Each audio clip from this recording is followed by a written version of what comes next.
The base is dropped on a new edition of Soccer Down here. It's a Friday. We're getting ready for a busy weekend of MLS, of USL, of the Premier League, of La Liga, of the Colombian Primera A back. All kinds of leagues back, all kinds of leagues active. There will be games all the time this weekend. We'll get you set for a lot of them, not all of them, because we can't do that. We only have 2 hours here. And John can't figure out how to plug a microphone in and make it work. I plugged it into the USB port, but it apparently didn't want to. Maybe that's another reason why. The volume was all the way down on the microphone to 0. Yeah, that'd probably be part of it, John. See, there's the volume. For those watching on Twitch, there's the volume lever right there, little volume knob. Yeah. Didn't see that until just now. Well, at least we're on the right track. Mm-hmm. Have a microphone with a USB port that can go into the laptop. Yeah. Here, say something, Jason. That's not funny, John. It's a plug-and-play microphone. Yeah. And plug. It didn't play because of the volume. Yeah. And you also have a set of headphones that have a microphone on them. So you'd have to select the microphone you're going to use. And, yeah, that's how my Friday is, guys. I got really nothing else to add. What a plonker. Early contender. Yeah. Or is it the San Jose Earthquakes? No, it's not the San Jose Earthquakes because they showed up. And they tried, and they didn't have the volume turned down to 0. They just got spanked by the Seattle Sounders last night. 7-1, 5 goals in like 30-something minutes. It was a beatdown of epic proportions, and the Quakes style is prone to this, but the Quakes haven't taken a step from where they were last year to this year, and they brought most everybody back, and some of the signings they brought in midway through the year you expected to be better. People have asked if Matias Almeida's seat is hot. It should be. I think it has to be. I mean, you have to have some questions after what was a good MLS's back tournament for them. They became the darling team there, that's for sure. But it just hasn't been all that inspiring for the Quakes. They are 2-4-3 overall on the season. They've conceded 26 goals. Even before you gave up 9 here, you'd conceded 18 or 19 in 8 matches, which is bad. This made it a whole lot worse. It's just not good enough. And this isn't going to be a team that's going to spend a lot of money, so your manager has to get the most out of the players you have, and it's not happening at the moment, and I don't know what fixes it. So, yeah, this isn't an easy year in general, and I hope people are maybe starting to realize that. Katie Weaver says all Atlanta fans wanting Almeida and wanting to be LAFC, and oof. LAFC has a record under 500 for the first time in their franchise's history at 3-4-3. They've conceded 22 goals in 10 matches. They have scored 21. That's nice. They've won 3 times in 10. There's very different challenges between the two. But this is not easy. Right next to that, Chris Ashley says hashtag Almeida to Atlanta. Can you sell that? Really? People are not about last night. No, one game doesn't define a coach, John. Don't even start that nonsense because that's part of the problem here. Is people are already trashing a rumored signing. Rumored signing, by the way. Now, it is from Cesar Luis Merlo, who is very well respected, had the Pity Martinez news before anybody else. Cesar is a guy who breaks a lot of news. He reported yesterday Marcelino Moreno of Lanús is being linked to Atlanta United.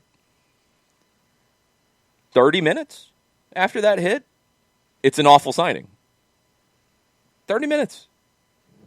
So if you're going to go get a manager like a Matias Almeida, the first thing that's going to come up is what John just said. 7-1 loss. Nope, can't do it. 7-1 loss. Can't do it. Nope. I mean, I don't know if he'd be better with this roster, Chris. I mean, that's the thing. Like, the attitude of just trashing moves before they even happen is crazy. The Almeida one would get trashed. He didn't do anything. He hasn't done anything. What's he done? I mean, that's what it would turn into. And I like Almeida a lot. I think he is a great personality. His style is too reckless for me. You have to have the perfect roster to play it, and it's not about talent. That's why I don't know if necessarily he would be better with this roster, because this roster isn't built to play in the way that the San Jose Earthquakes play. There would have to be a lot of overhaul. Because it's a very specific style. It's just like Leeds. It's like Liverpool. It's like teams that are a little more rigid, and Jurgen Klopp has moved away from this over his years, but he looks for a specific player. Might not be the player that Real Madrid is looking for in MLS. Almeida might be looking for a player that Bob Bradley's not looking for, that Brian Schmetzer's not looking for. He might be looking for something different, so you have to have a very specific kind of player. That needs to be understood here. Relax, folks. Relax. Let's relax first off. I'm going to tell you a couple things about Marcelino Moreno, and you guys can make up your own minds on this. He is a player who is 25.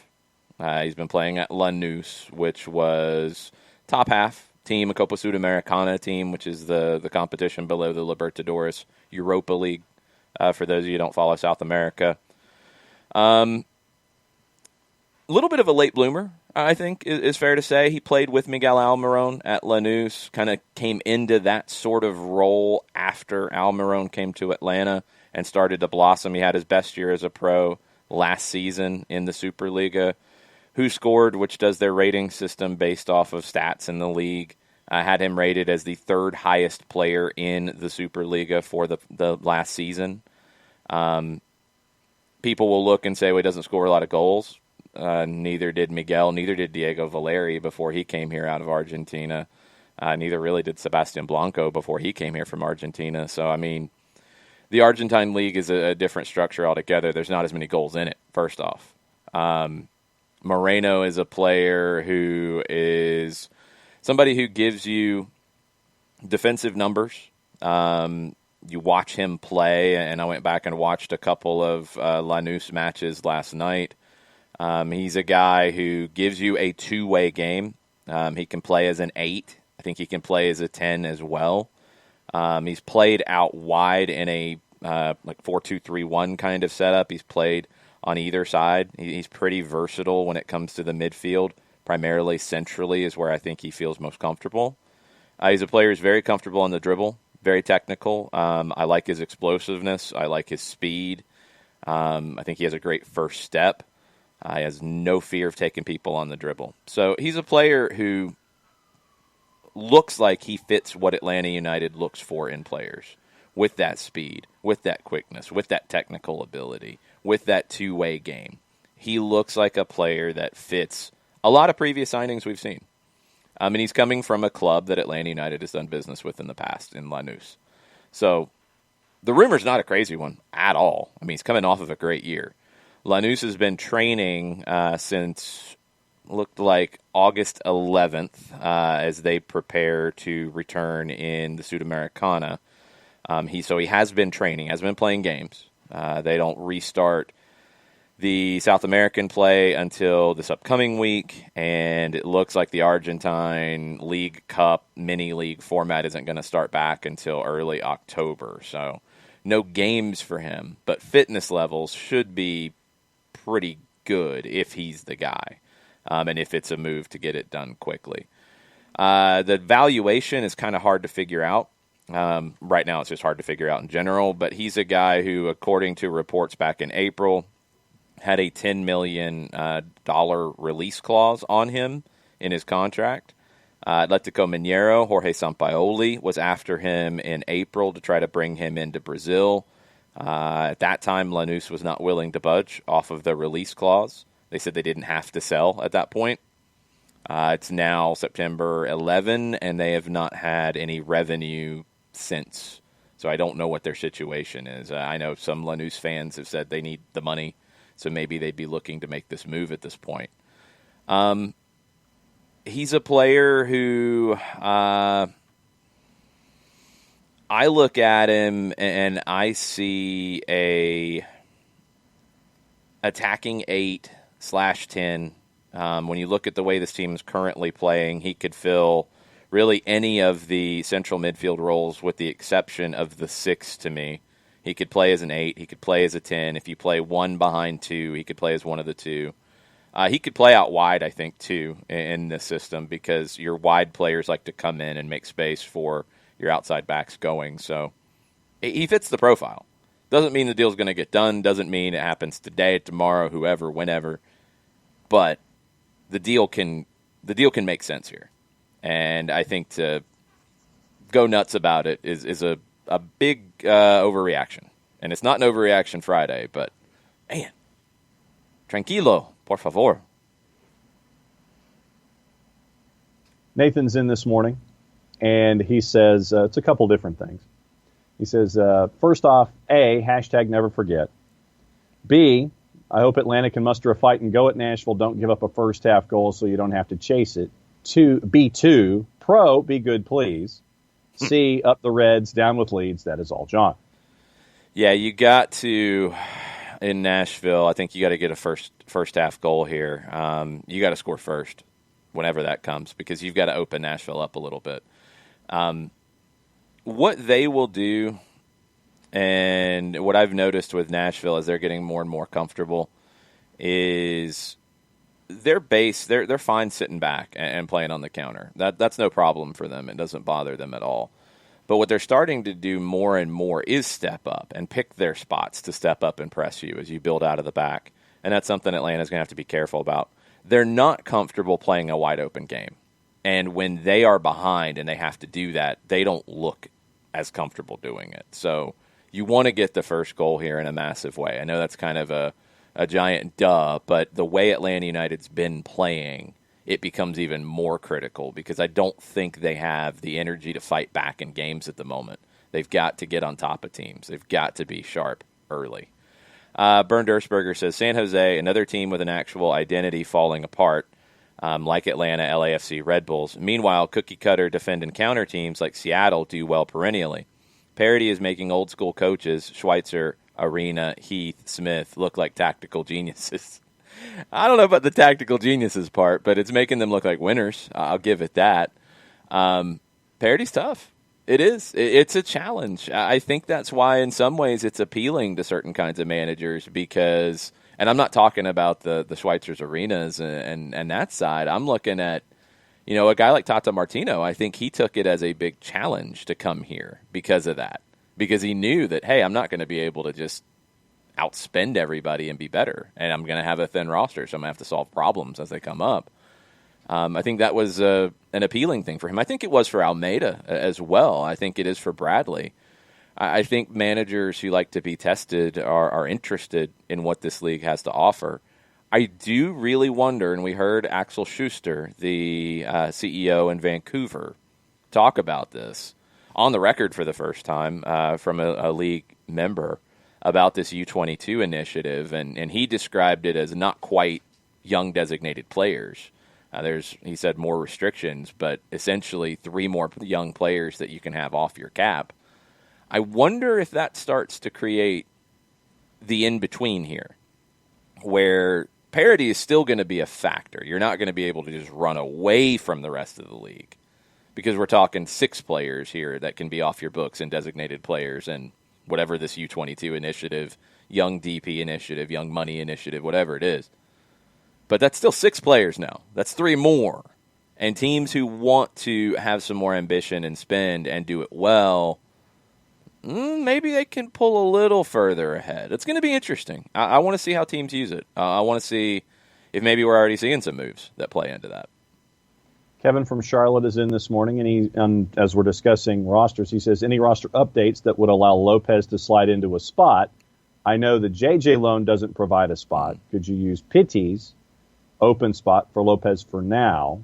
Even after a new DP signing, it'll take several weeks to get him into Atlanta. Is it a wasted spot for now? Well, I mean, it's not a wasted spot. It's just if you put Lopez in there, you can't take him out. Like, that's the thing, is you put him on the roster, you can't then say, okay, well, now we're going to move you out of the roster. So you'd have to move somebody else if you're going to sign somebody and bring on Lopez.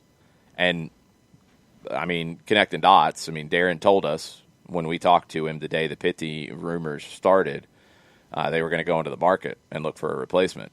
So I think that's why Lopez hasn't jumped into it. Again, I don't know if Eric Lopez just jumps into a lineup spot anyway.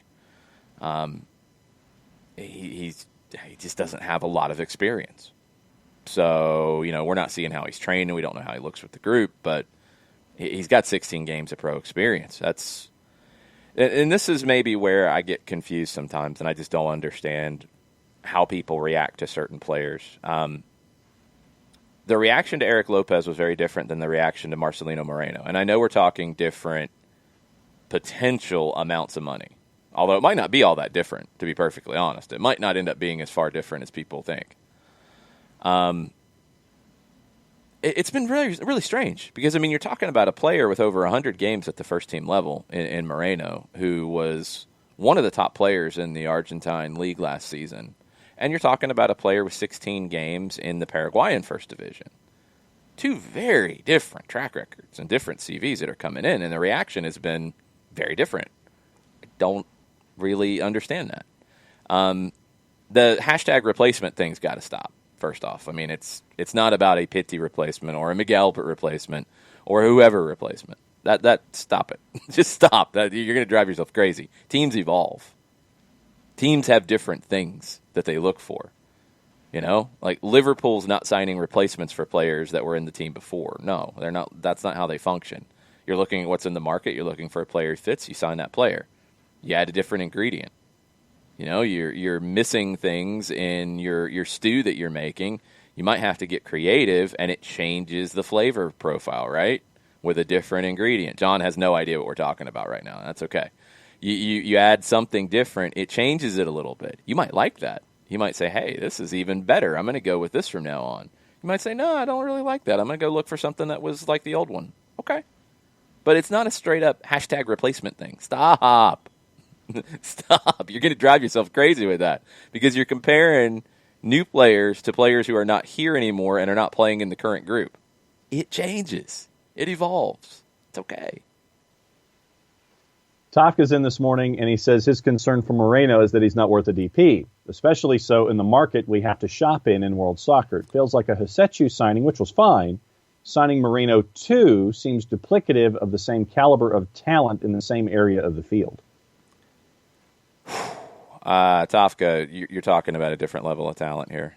You're talking about a player who, I don't care about goals and assists, was the third highest rated player in the Argentine Superliga, was very highly respected in the Argentine Super League. We're not just talking about a who scored rating, which is a pretty good judge of how players perform. But we're talking about something different here. These are two very differently rated players. That needs to be understood. It's not about FIFA ratings. It's not about Football Manager ratings. It's about how scouts look at players. They're very different. We don't know if he'd be a designated player or not. But I would be willing to bet that Miguel Almiron worked out to be a good designated player. Diego Valeri worked out to be a good designated player. Those are two players who had, honestly, less of a track record. Valeri had a little bit more, but in terms of production in Argentina, it's pretty similar. Pretty similar. He was a little bit older when he came to Portland from Argentina, but I don't know. I think people have already decided it's a bad move before it has even progressed past the first report from Cesar Luis Merlo stage. And that's a dangerous place to be because then I don't know what excites people outside of a Lionel Messi signing. I don't know. Designated players are going to have different meaning with this U22 initiative as well. Don't forget that because you are going to be able to not just have 3 players off your books that you could go with young designated players to have less of a cap hit. You're going to be able to have 6. So maybe your planning and your strategy changes with that. Instead of saying, I'm going to have 3 young designated players and I'm not going to sign an older designated player. Well, now you can still do 3 young designated players, and we don't know what the different restrictions are. But maybe you can do that separately, and you can say, you know what, where we haven't looked at this age of player, well, they did with Pity Martinez, and they still got a sale on the other side of it too. Maybe you look at that player a little bit more. Maybe you're looking at things just a little bit differently now. So I don't know. I'm just saying this is not a Hosetu type of signing. You're talking about a player in Hosetu who was trying to find his way back into a team.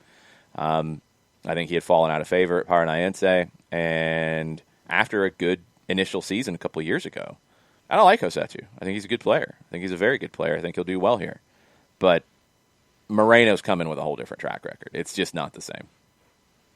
Joe Boss is in this morning. A couple of notes from the Seattle match. Joe Boss says, Seattle just scored again. The Braves just hit another home run. And Jason Heinley with a fantasy note. He says, Jordan Morris might have saved his week in fantasy. He wants to punch himself for taking Raul Ruiz off his team. I'm glad I had him on my fantasy team. Yep. Had them both. Jacob Inman is in this morning. And he says, do you think the team will make a move to get Lopez into the first team? If not, do you think he'll get playing time with the twos? Can't imagine him being happy with training for another 4 or 5 months plus. I don't know. I mean, I have no way to know, to be honest. I don't know the particulars of the contracts and the situation. If you're going to go sign a designated player, that's going to take the spot that's there. So you're not going to put Lopez into that spot. Again, I mean, this idea that Eric Lopez was going to come here and start straight away was, I think, incorrect. And I don't know where the disconnect was. I don't know why there was an interview in South America where he thought he was coming into the first team. I have no idea how that broke down. I don't know if he thought he'd get opportunities in the games that were talked about with Cup and stuff, because I would assume that this conversation with Eric Lopez was happening before he was signed. It didn't just all of a sudden say, let's go get Eric Lopez. There's a process to this, so I'm sure that the conversation started before. I don't know how far before. I have no way to know, unfortunately. But you can't have it both ways. I think there are people who want to see an immediate upgrade to the roster now, and there's people who want Eric Lopez into the team. An upgrade would be an upgrade from Eric Lopez as well. Lopez still needs time to develop. He needs time to develop and to get used to the first division level, period, let alone in the United States versus the Paraguayan first division. It's 2 different levels. Have extra depth would be nice right now, but I don't know where he would play. I don't think he's playing over John Gallagher. You're talking about a very different level of experience. He's not playing over Jurgen Damm. I don't think he's playing up top over Kubo Torres. I don't think he's playing up top over Adam John. So, I mean, you could have him on the bench. You could have him off the bench right now, but I think that's where he would be. And if you're looking at going to get somebody to come into a starting lineup situation, then no, you're not going to burn that spot on somebody who would, I think right now, tops be on the bench. We're officially caught up on the early rounds of the Twitters, other than folks going after me for my lack of microphone acumen. Oh, my goodness. It's just craziness. Let's see. Twitch Pitch, y'all got questions. We will get into them now before we jump into the MLS preview. Doug Robertson will join us at 10:30. Mike Conti will join us at 10 o'clock. And we'll get ready for Atlanta and Nashville with those 2 guys. But you guys have questions on the Twitch Pitch, throw them in at the moment. Let's run through really fast a couple bits of news. RSL, the starting price for Utah Soccer Holdings, which is everything, Real Salt Lake, Real Monarchs, Utah Royals, stadium, facilities, all of it, $500 million. That's the starting price, it sounds like, from the people who are selling. Could you end up getting it for less than that? Possibly. The team was valued in Forbes in November at $225. RSL was. That wasn't including the stadium. It wasn't including the Royals, the USL, the training facility, all that stuff. So $500 for all of it, and you're probably going to be able to talk it down. That's that's reasonable. I don't think it's a crazy number. So be curious to see what happens with all of this. That Grant jumps in on Twitch Pitch and says, it seems a lot of our issues began after Tata and not including the new manager and building the roster. There seems to be a lot of work being done on the roster right now. Wondering if they just have no interest in involving the manager and building the roster. I assume they don't have a new manager candidate. I assume they have a list of managers. I don't know where the conversations are. But I would disagree that they don't have a candidate. Depends on how you want to define candidate. I look at it as a list of potential people, and probably conversations are starting with either the people or their agents or however they do business. I would bet that Tata Martino was not involved in every signing Atlanta United made ahead of 2017 or going into 2018. There were some that he were, and we've had this conversation before. There were some that players, well, Tata said he didn't call people outside of Miguel. He didn't make calls to people to try to recruit them. He said that before.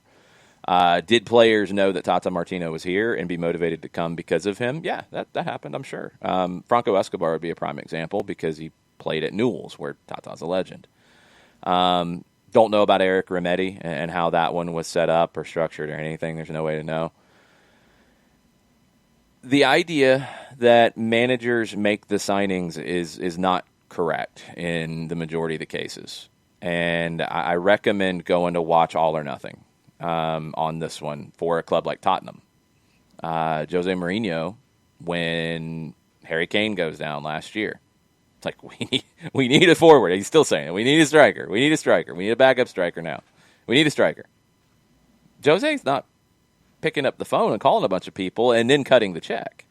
Jose might bring somebody to the table and say, hey, I know this guy. I would like to work with this guy. Jose's agent is very heavily involved in moving players to certain clubs. And that can help a process for sure. But at Tottenham, Jose Mourinho is not defining the transfer policy. So it's not going to happen here. Would you like to have input? Absolutely. You'd like to have more input. More input's good. But again, it goes back to the question I've asked. Do you put everything on hold and just say, we're not doing anything right now in the market until you get a manager? I think the managerial hire is going to be far trickier than people give it credit for right now because of the climate, because of the situation with coronavirus and all of it. It's tough. It's tough. So I think if there's a player that you think you can get at a good price and you think they fit the profile of what an Atlanta United player is, you go get them. Because the way Atlanta United plays, the profile they're looking for, the types of players they're looking for, that's not going to change. It doesn't matter who comes in. You'll see tweaks. You'll see a team look in a different formation. You'll see little things within the construct of the way Atlanta United wants to play, fast, attacking, controlling games. You're going to see managers have different takes on that, and that's okay. But you're not going to see them value a player like Marcelino Moreno, for example. He fits the Atlanta United player profile. You're not going to bring in a manager who doesn't agree with that player profile. They're not going to come into the club. So I hope that's understood. Like, you can still go out and get players. You can still do it. Let's see. Bernd says that if they're looking at getting a central midfielder like Moreno, it means they see Barco playing on the left wing. I'm personally not sure about that. He didn't see enough of the ball the last few games on the wing. It could be. It could depend on what's going on with Barco's long-term future, too, which I would assume is not going to be here for years to come. So maybe you're already looking at he can play on the wing for now, but his long-term future isn't here. I'm not sure on that. I would love to see Barco with an extended run as a number 10. I missed it. Doug mentioned it on Southern Fried Soccer, and I don't remember hearing this, that Barco said he feels more comfortable out on the left. It's where he played for Independiente. I've always looked at him as the playmaker, though, the number 10 kind of role. He's got to play it, I think, get more comfortable there, because I didn't think he saw much of the ball early in Miami because I don't think he was comfortable with where to go find it. He got a lot better with it as the game went on. But I'd like to see him in an extended run as a 10. But Doug said he said that Barco said he wasn't comfortable playing there. So I don't know. I missed it. If that's the case, I missed it. He's played more on the left. That's definitely true. He's had more experience there. And Byrne, no, we're on the same page with everything for sure. In terms of Tata and recruitment and all of that. So look, I understand there's a lot of people frustrated because of the results, but don't let that, I think, cloud your judgment in other areas. That's the only thing that I'm hoping doesn't happen. I'm already seeing it. I don't know. It's a weird one.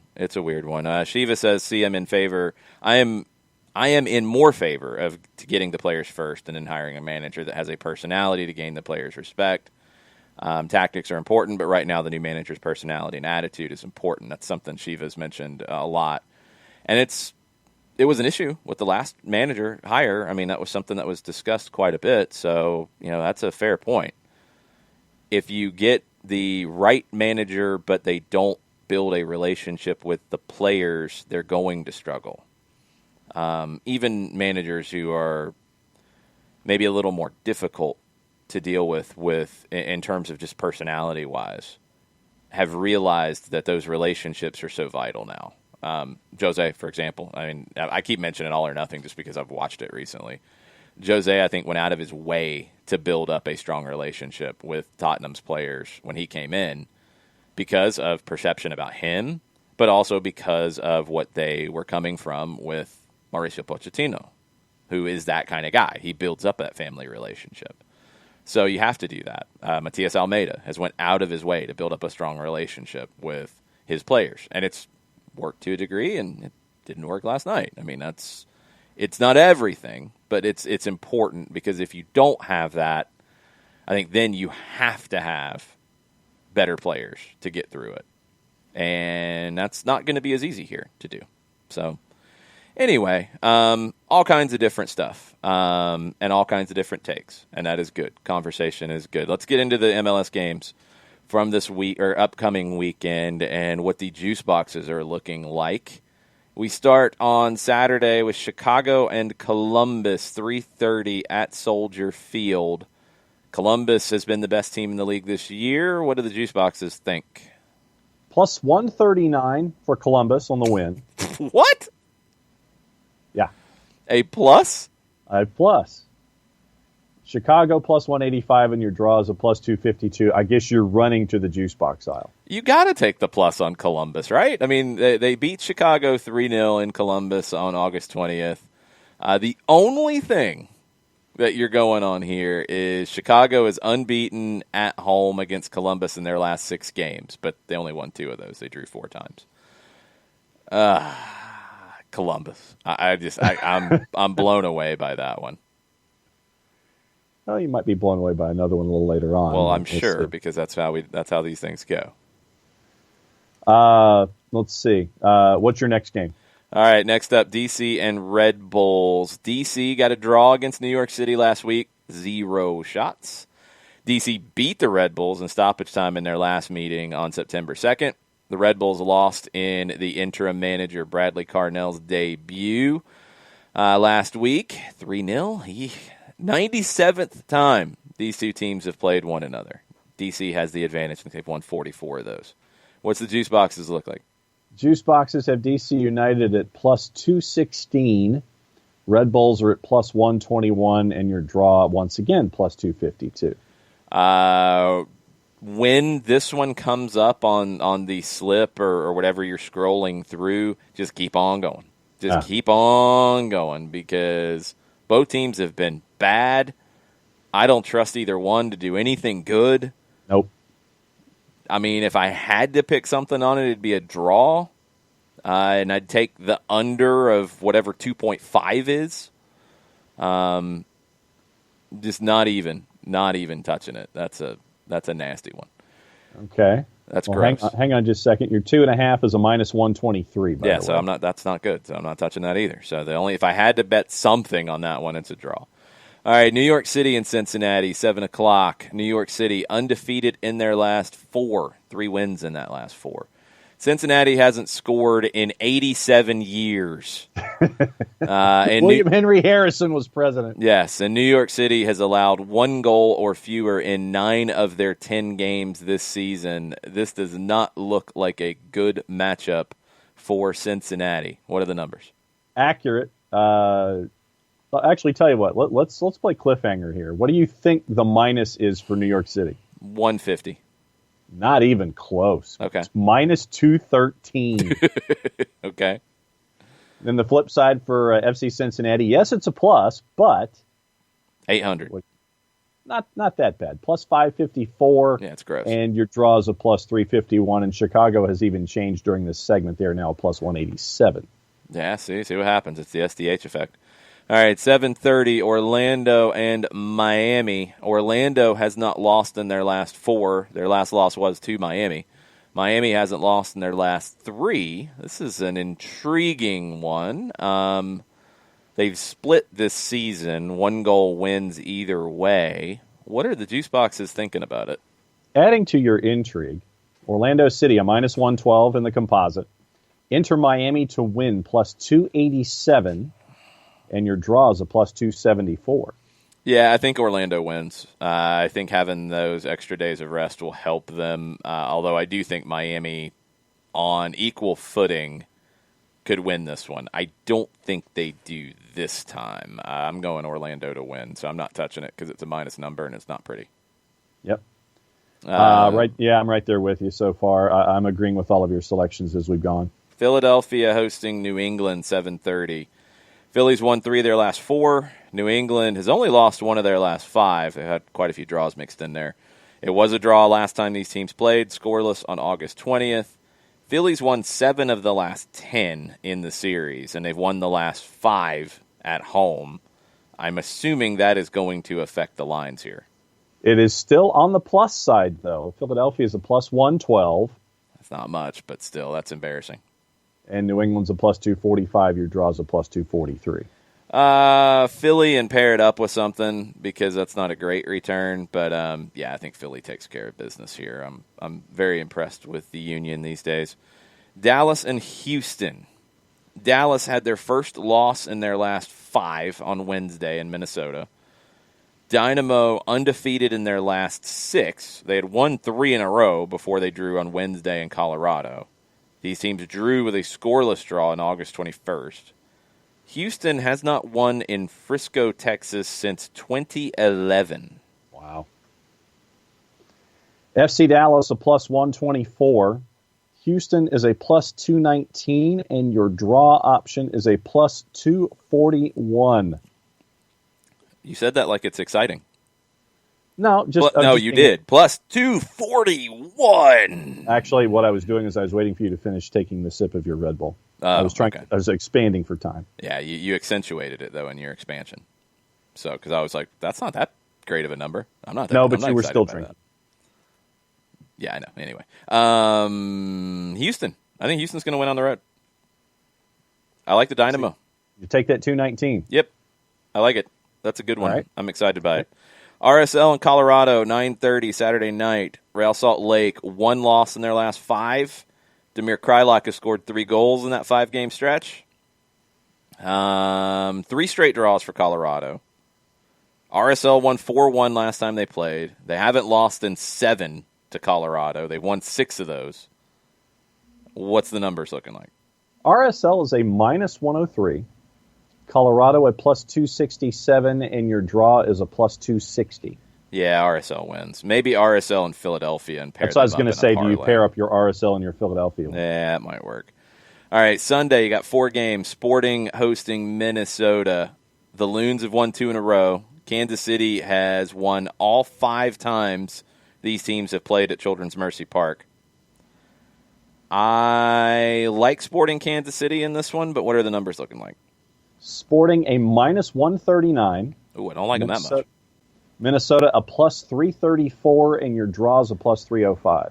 I mean, if you're feeling really squirrely, that Minnesota number is very high for a good team that's in good form. We don't have an injury update on them yet, which is what I would be waiting on. but I'd have that one with an extra notification on my phone to check the injury report Sunday morning and maybe go from there. And I might be looking at Minnesota's pictures on their social media for who travels and looking for certain players.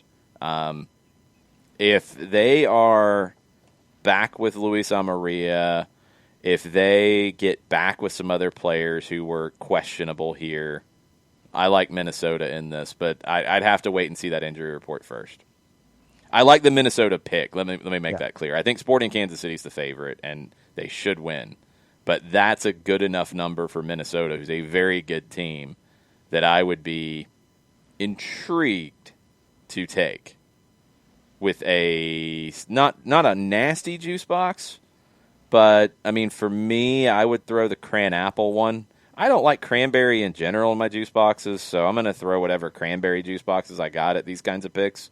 It's not the cranberry aloe one. That's just horrendous. Yeah. Cran apple, I'm going to throw it at Minnesota, unless everybody's still out, and then I probably won't.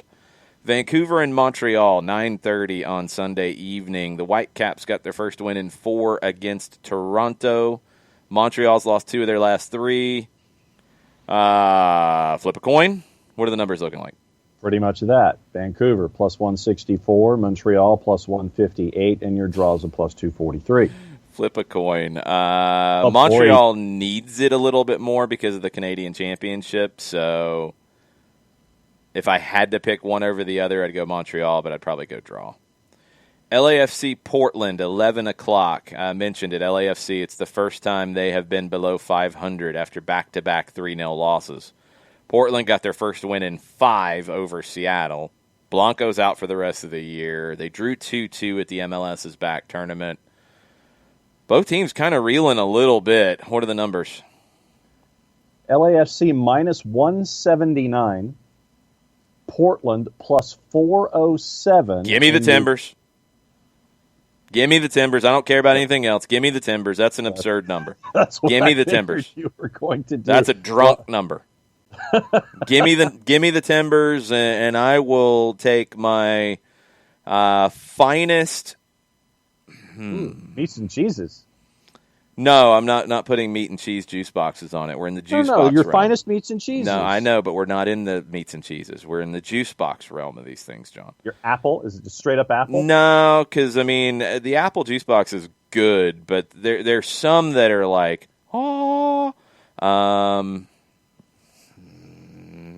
it's probably got mango in it.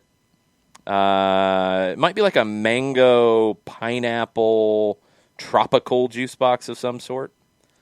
One of those like really special cool ones that's probably really expensive. Probably not even in a box because, that's kind of the cheap stuff. It's probably in some kind of like fancy container. That's what I'm putting on the Portland Timbers because that's a really high number against a team that has lost back-to-back games 3-0. Mm-hmm. Yeah, when I saw that 407, I was like, "Oh, Portland." So yeah, I would run to that one as well. I'm not as big into the tropical fruits as you are, so I probably would have just done the straight up apple juice box or something like that. San Jose and the Quakes, 11 o'clock, or San Jose and the Galaxy. Sorry, 11 o'clock Sunday night. Quakes have a lot to shake off. The Galaxy have won 4 in a row. LA won 3-2 against the Quakes on August 29th. This is the 88th meeting between these two. What are the numbers like? San Jose is a plus 209. The Galaxy are a plus 106. Your draw is a plus 298. I would not get near this game. I do think the Quakes will have some kind of a response. But I don't think they'll beat the Galaxy here. I don't trust that Galaxy number yet. I don't trust the LA Galaxy yet. Even though they won 4 in a row, I know. I need more trust with the Galaxy after what we've seen from them with that defense. I need more to trust them, so I'm not touching it. Not even going there. I think the Galaxy will probably win this one, but I'm not throwing any juice boxes at it. Stunner had a question. He says he didn't follow the Quakes off season, but has the front office equipped Almeida yet? It depends on what you mean by equipped and what you think they needed. They didn't make any massive changes. And I think the conversation out of San Jose was that they didn't need to, because he came in and made a lot of that team work and made some changes midseason last year too.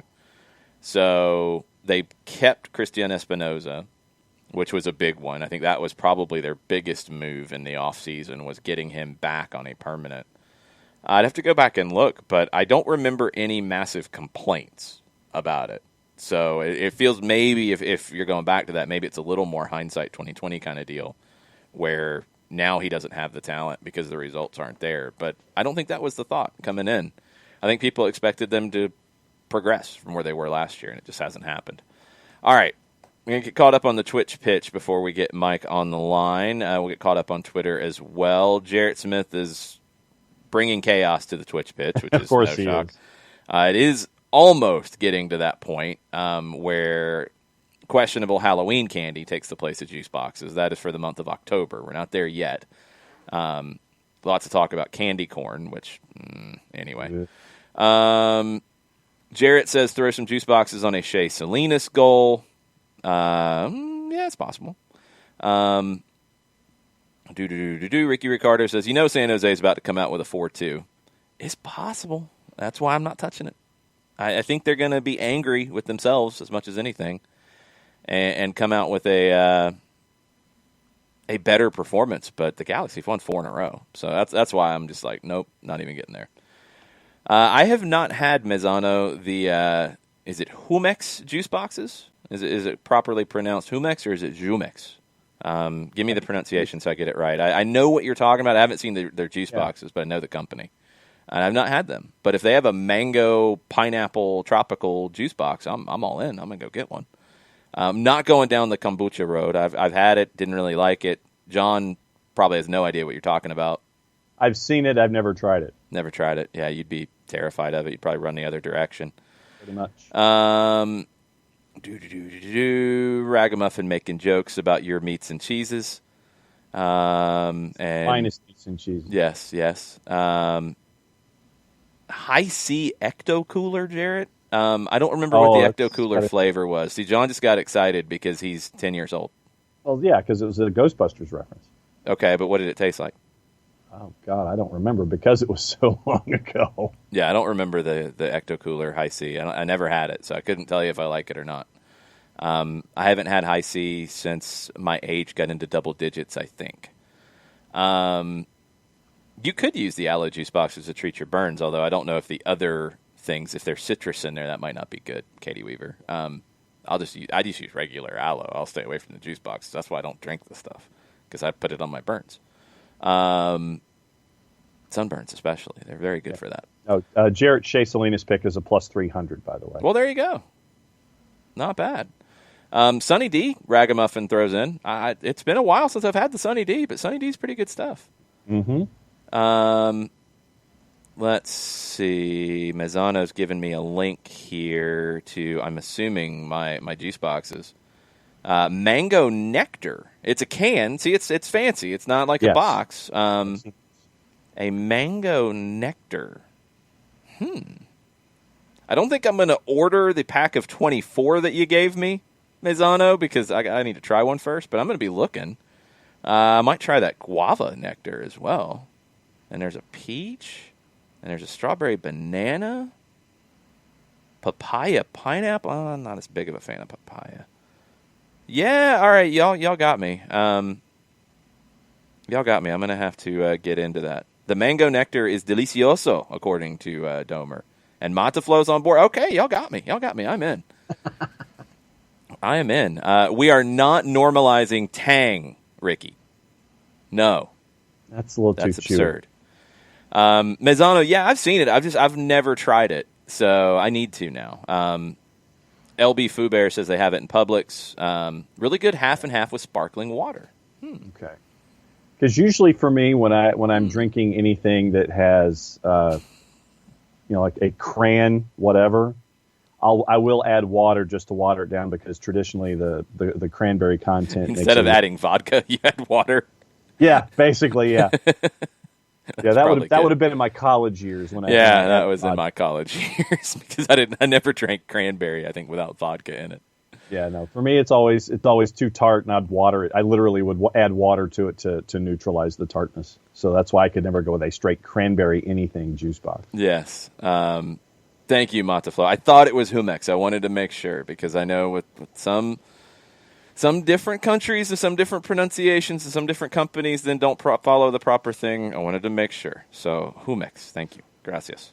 Mm-hmm. Mataflo, I'm watching the Ecuadorian League too, and I really like it. I enjoy it. I don't know if you heard me talking about it on Monday night.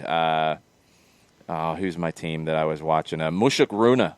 Yes. With their 3-3-3 formation after a red card and their goalkeeper who takes free kicks, and they were ridiculous. I was all about Mushuk Runa. I think they're a bank. Is it a bank? Okay. I think so. El Panchito, yes, Mataflo. Yes, that's my team now. I need to get a Mushuk Runa jersey or shirt or something or other. Yeah. Ricky says, you have not seen a taste bud since the Apollo mission. That's a really good line. Yeah, it's about right. Good work, Ricky. I'm not going to dispute that. Mataflo, yeah, I'm probably not going to find a Mushuk Runa shirt. I might have to make one myself. Well, and the thing is, because when you started talking about Mushuk Runa, I went to like I tried to go to a team website and it just kept sending me to the bank. Okay. So I had to like look a little deeper, and the team website does not have a store. Yeah, I mean it's probably not a very big team here, John. But hey, I'd put up a scarf here in Office HD in a heartbeat. Absolutely. I don't know if they do a lot of scarves in Ecuador. And I would buy a XXX jersey, and I would wear it proudly. Mushuk Runa SC or FC, I can't remember which one it is. It's FC? I thought it was S. Yeah, I thought it was SC because I was surprised by that. Mushuk Runa SC, if you want the assistance of soccer down here, we are here for you. We like your 36-year-old Argentine goalkeeper who takes free kicks. Yes. All right, so now what have I learned so far in the first hour of this show? I need to go to Publix and get some Humex mango drinks so then I can use the Humex scale for our picks instead of juice boxes. I'm all in on this. All right. Katie Weaver asks about the Liverpool third kit. She likes the checkers. Okay. Have I seen the Liverpool third kit? I thought I had, and because I know that it was a part of our discussion about was it the Manchester United third kit that looks like Zubaz got into that one? Yes, but this one's nothing like Zubaz. This is like the Umbro jersey that I wore when I played U14s in like 1991 or 2 with the sublimated like checkerboard. It's not Croatia checkerboard where it's red and white. It's like sublimated. I kind of like it. I'm not going to lie. I kind of like it. I'm in. Katie, it gets a thumbs up from me. Yeah. Okay, John. I mean, it's like I'm looking at it and I'm going, it's okay. Well, you know, I'm not a Liverpool person, Nathan Pugh, and I know that Nathan has probably already ordered about 5 or 6 of these. But yeah, I mean, it's okay. I mean, I wouldn't buy it, but I dig it. They have the Humex in boxes? Thank you, Maisano. Because I only knew about them in the cans. I have a link from the Amazons with boxes. Oh. So they definitely qualify. And you guys are awesome. Mataflo's already found me a tracksuit for Mushuk Runa. Wow. So this is great stuff. Ricky has a question. Do you have a favorite community club? I'd like to know how you define community club, by the way. Yeah. I just discovered Black Bear FC in Birmingham, and their kits are tremendous. Share. It's on the Twitch pitch, John. That's how the whole Twitch pitch works. Well, I'm on the Twitter side of things. I don't see the Twitch pitch at the moment. I would have to actually open up another window and slow my computer down that much more. Again, y'all see what I have to deal with? Go look up Black Bear FC. Not right now because it'll take you 20 minutes and we have guests coming. So just later. Write it down. Write it down, John. Writing it down. All right, thank you. I'm trying to think of other community. I mean, again, it depends on how you define community club, because I'll look at community clubs as UPSL, NPSL, non-pro is where I'll draw the line on there. And I'm trying to think of some of the ones I've seen that I like. I can't think of the kit. I like the branding with Bug Eaters out of Nebraska. I really like their branding. I can't think of what their kits look like off the top of my head.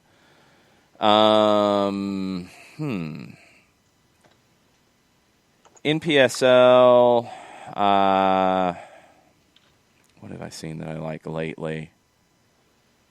Before Chattanooga went pro, they always did a good job with their kits and their branding. Chattanooga FC really, I think, understands what works and what doesn't in their brand. And they kept that moving into NISA as well.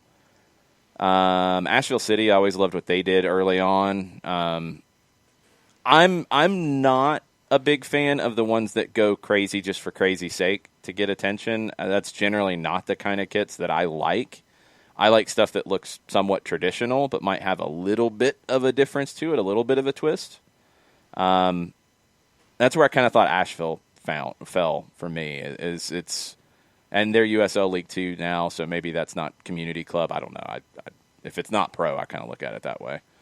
But I don't like the just wild ones for wild sake. Black Bear is a good description of that, because it looks like a good traditional kit, but it's got some little tweaks, some little flourishes in it. Yeah, Bug Eater's second jersey is like a faded red and white striped kit, really like that, and they're all black for their other kit is really strong too. Their home jersey, their outfit's all black. Was it Miami United that had the real Miami Vice style kit that looked great? Yeah, I got to get that. Yeah, that was really good stuff. I liked that one. That's probably my favorite kit from a non-pro, from a community club.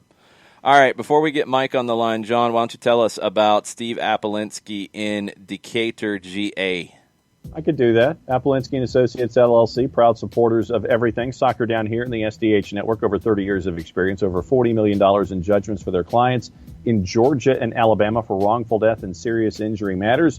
If you need to discuss something with Apolinsky & Associates about that particular road that you unfortunately would have to go down, a couple different ways that you can do it. You can go to the website, aa-legal.com. You hit enter, you hit advance, you hit whatever device moves the screen forward. Pop-up window pops up. You can have a conversation 24/7, 365 and a quarter. And you can discuss it that way. You can shoot Steve an email individually at steve@aa-legal.com, or you can give him a call at 404-377-9191. Get a free consultation that way as well. Recognized as Legal Elite by Georgia Trend Magazine, being one of the top 100 firms in this here state of Georgia. Wrongful death and serious injury matters.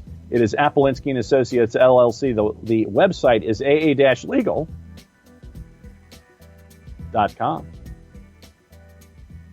Did you go too fast again? Yes, I did.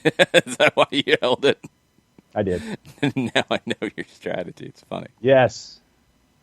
All right, let's see if Ralph, our virtual producer for the day, if Ralph can get this one done correctly. He's got 2 shots at it today.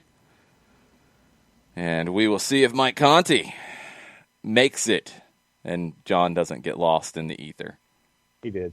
Well, I mean, you always do.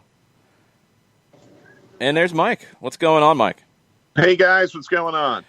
Not much. We've talked about the MLS weekend to come. We've talked about juice boxes. I've learned I need to go get some Humex juice from Publix today, and we've talked third kits.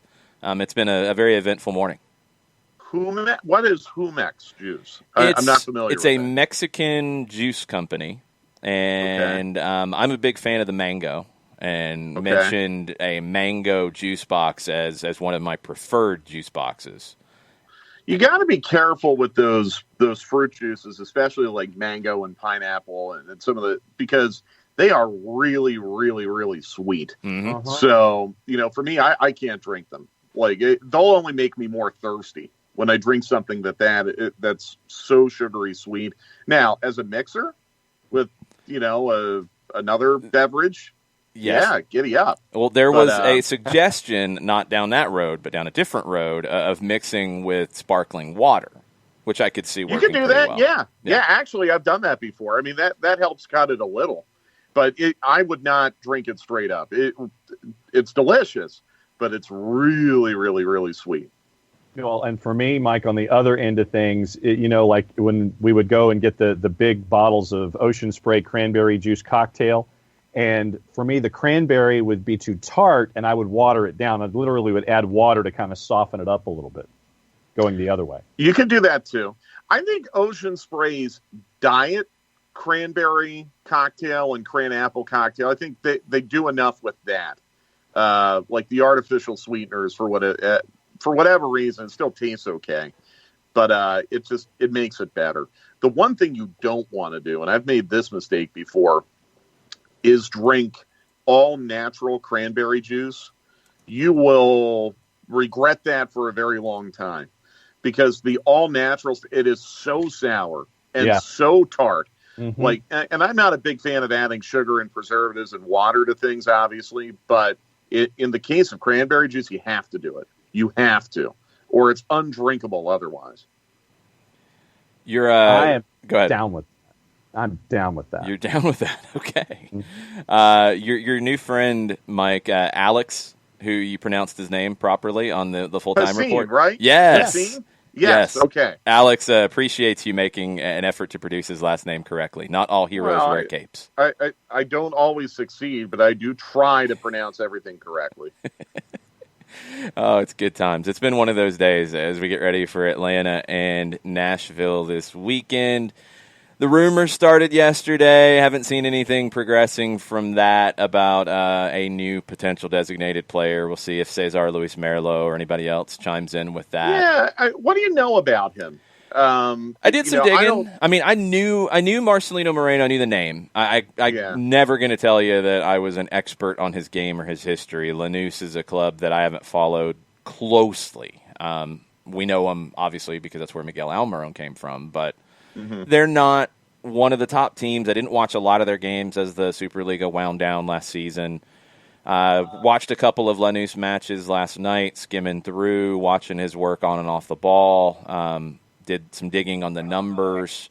He was the third highest player in the Argentine league last season, according to Who Scored, which is pretty big.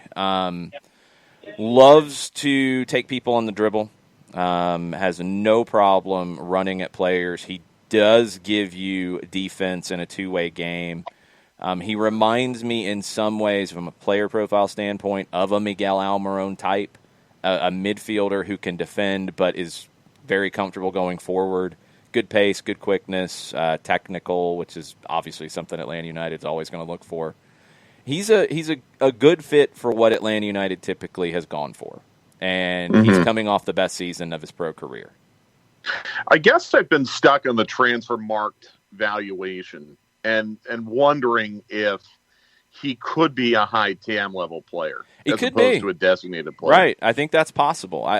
The one thing I would say that maybe makes that trickier, and things have changed since, Atlético Mineiro of Brazil, Jorge Sampaoli's club, was trying to bring him in April, and Lanús would not sell for anything below the release clause of $10 million. Now, it's September, and clubs are in a very different financial situation. I wonder if that has changed, if they would be willing to let him go for less because they need to. The salary's not going to put him by itself into a DP situation, I don't believe. But the transfer fee would be the effect. And if you get him for a low enough transfer fee and you spread it over the life of the contract, yeah, you might be able to avoid a DP slot with him. It's possible. Well, we'll see. It's interesting. I do cringe because I've seen it a couple times now, the Miguel Almiron comparison. And I hope that our fans are a little more patient than maybe they were with Pity Martinez. And I understand that the expectations of Pity were set very, very high because he was named the South American Player of the Year right before he came to Atlanta. But just because he does things that are similar to Miguel Almiron doesn't mean he is as good or as high quality a player as Miguel Almiron, at least right now. So I just hope that people will be patient and that they don't put too many eggs in this basket, at least not initially. I hope that people are going to be paid if he ends up being the guy, and we don't even know that. I mean, it's one report right now, I guess. Well, Mike, it's an interesting time for teams and fans here in the league because we had Axel Schuster from Vancouver mention publicly yesterday about the idea of the U22 thing that we've been discussing. And I think that when you're looking at players, it's an interesting time to see where your club could go in this environment that we might be anticipating here. Yeah, it is. Now, Marcelino's 25, right? Right. So he wouldn't fit in that special category. I think, the one thing that we learned that maybe we did not know, we've heard rumors about this for a while, but I didn't know, and I don't know if he misspoke, that teams were going to get as many as 3 of these spots. That is pretty dramatic, a pretty dramatic change from just 1. And it really is going to put clubs that are excellent at scouting internationally at an advantage, of which Atlanta United, we all think, is one of them. So that is a major, major deal. And I was surprised to read that this morning, that it was 3 spots as opposed to 1. But, I mean, think about that. If Atlanta United, if that rule had been in place, I guess 2.5 years ago, Ezequiel Barco would qualify, and Atlanta United would be able to take the designated player spot that they used for Ezequiel Barco and do something else with it. So it could dramatically change the way that a lot of clubs do business, but it could also dramatically change a lot of rosters in MLS. And it's going to be very fascinating to see all that play out. I think it could change the way your designated player strategy goes. If you're a club like Atlanta that is willing to spend on U22 young designated players in the past rules and have basically 3 more spots for that, maybe your designated player spots, a player, if Marcelino Moreno did count as that and you do go get him, then it's a different conversation. It's not 1 of 3 spots. In a lot of ways, it's 1 of 6. Right. And the valuation becomes a whole different conversation. So, I don't know. I'll be curious to see how all that shakes out and kind of where things are behind the scenes. I mean, if he's talking about it publicly, it's probably pretty far down the road of being approved for next year. You could maybe even look at some of the signings around the league and say that they're already planning for that for next year. So, it's going to have a huge effect, I think. Yeah. I think for teams that are willing to spend. Eric Lopez could be one of them. I would assume he would. Be. Yeah, I would assume he'd go into that because it'll give you more flexibility on other spots of your roster. Yeah, and that would kind of connect all the dots as to why his first team deal would start on January 1st. That's speculative. I mean, I don't know that for sure, but that would seem to connect some of those dots. Yeah, Schuster says in his press opportunity yesterday, quote, "It's not 100%. The rules are changing, but, parenthesis MLS, I'm guessing it was a pronoun they, in general agreed to build 3 additional spots for players 22 and younger. It's not a full DP. There are some restrictions, but you can invest in young players outside of the cap," end quote. So that's what Schuster said yesterday. Yeah. Yeah, I mean, we'll see. I think, again, it's going to put the clubs that are really robust with their international scouting at an advantage. And I think we're all in agreement that Atlanta United is one of them. Let's look ahead to Saturday. Nashville, they've been better, I think, since we saw them last. They feel like they're starting to understand themselves a little bit more. They won't have their new forward for this one, but they're still just as good defensively, and I think they're not quite as maybe basic in terms of how deep they sit. They're starting to step up and press a little bit more. Thank God for that. They've always been very strong defensively all year. It's interesting because, Atlanta United's had success against Nashville this year, but in their first win, they had Joseph and Pity Martinez. And in their second win, they had Pity Martinez, and Pity played an incredible game. Now they have neither, and they're playing them on the road. with day of game travel and all the things that are involved in that. That continues to show itself to be a major challenge. I mean, look at what happened to the Quakes last night. Good Lord. Road teams are just really, really struggling with this day of game travel right now across the league. I think it's going to be really, really tough. And what I'll be curious to see is, does Nashville try to play a little more positively and with a little more ambition tomorrow night? Because honestly, I think they should be confident. I mean, when they played Atlanta United in February, I don't know where they would have generated much confidence because they had not played together very long. When they played Atlanta United a couple weeks ago, I mean, they got 2 good results on the road in Dallas. But again, I don't know if they were as sure of themselves as maybe they should be right now. They've played better. So if Nashville plays with a little more ambition, I think it could present a really interesting opportunity for Atlanta United, because I think if you were to ask Glassy, that's probably the way he would like to see this match play out. But again, I think Atlanta United right now is at the point where it almost doesn't matter who the opponent is and what the individual matchups are.